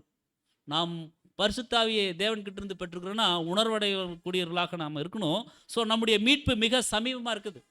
நம்மக்கிட்ட தேவன் என்ன பண்ணுறாரு சொல்லி போட்டோம்னா, சீக்கிரமாக நீங்கள் கிறிஸ்துவாக மாறிடுங்கன்னு சொல்கிறார். நம்மக்கிட்ட தேவன் சொல்கிறார். அந்த சொல்லக்கூடிய விஷயம் காதில் கேட்குதுங்களா? கேட்கணும். தேவன் சொல்கிறார், நீங்கள் சீக்கிரமாக கிறிஸ்துவாக மாறிடுங்கப்பான்னு சொல்லி சொல்கிறார். ஸோ இன்னும் கொஞ்சம் நாட்கள் தான் இந்த ஒரு உலகம் கடந்து செல்லும் அன்புக்குரிய சகோதரர் சொல்ல. சீக்கிரம் எல்லாத்துக்கும் ஒரு முடிவு வரப்போகுது. ஸோ நம்முடைய அழைப்பு முடிய போகுது அன்புக்குரிய சகோதரர் சொல்ல. நாம் ஓட்டத்தை தேவனுக்கு பிரியமானபடி ஓடி முடிக்கணும். ஸோ நாம் மிகவும் தேவனுடைய பார்வையில் முக்கியத்துவம் வாய்ந்தவர்களாகத்தான் தேவன் நம்மளை பார்க்குறார். ஆனால் தேவனை நாம் அந்த கோணத்தில் பார்க்குறோமா? அவருக்கு சர்வத்தையும் வழிநடத்தக்கூடிய பொறுப்பு இருக்குது, அதை விட பொறுப்பு நம்மளை பார்க்குறது. ஆனால் நம்ம எல்லாத்தையும் பார்க்குறோம், தேவனை நம்ம பார்ப்பதற்கு நம்மளுக்கு நேரம் இல்லை, டைம் இல்லை, பிஸி. அன்புக்குரிய சகோதர சகோதரிகளே, நாம் மிகவும் முக்கிய தேவனுக்கு கொடுக்கணும்.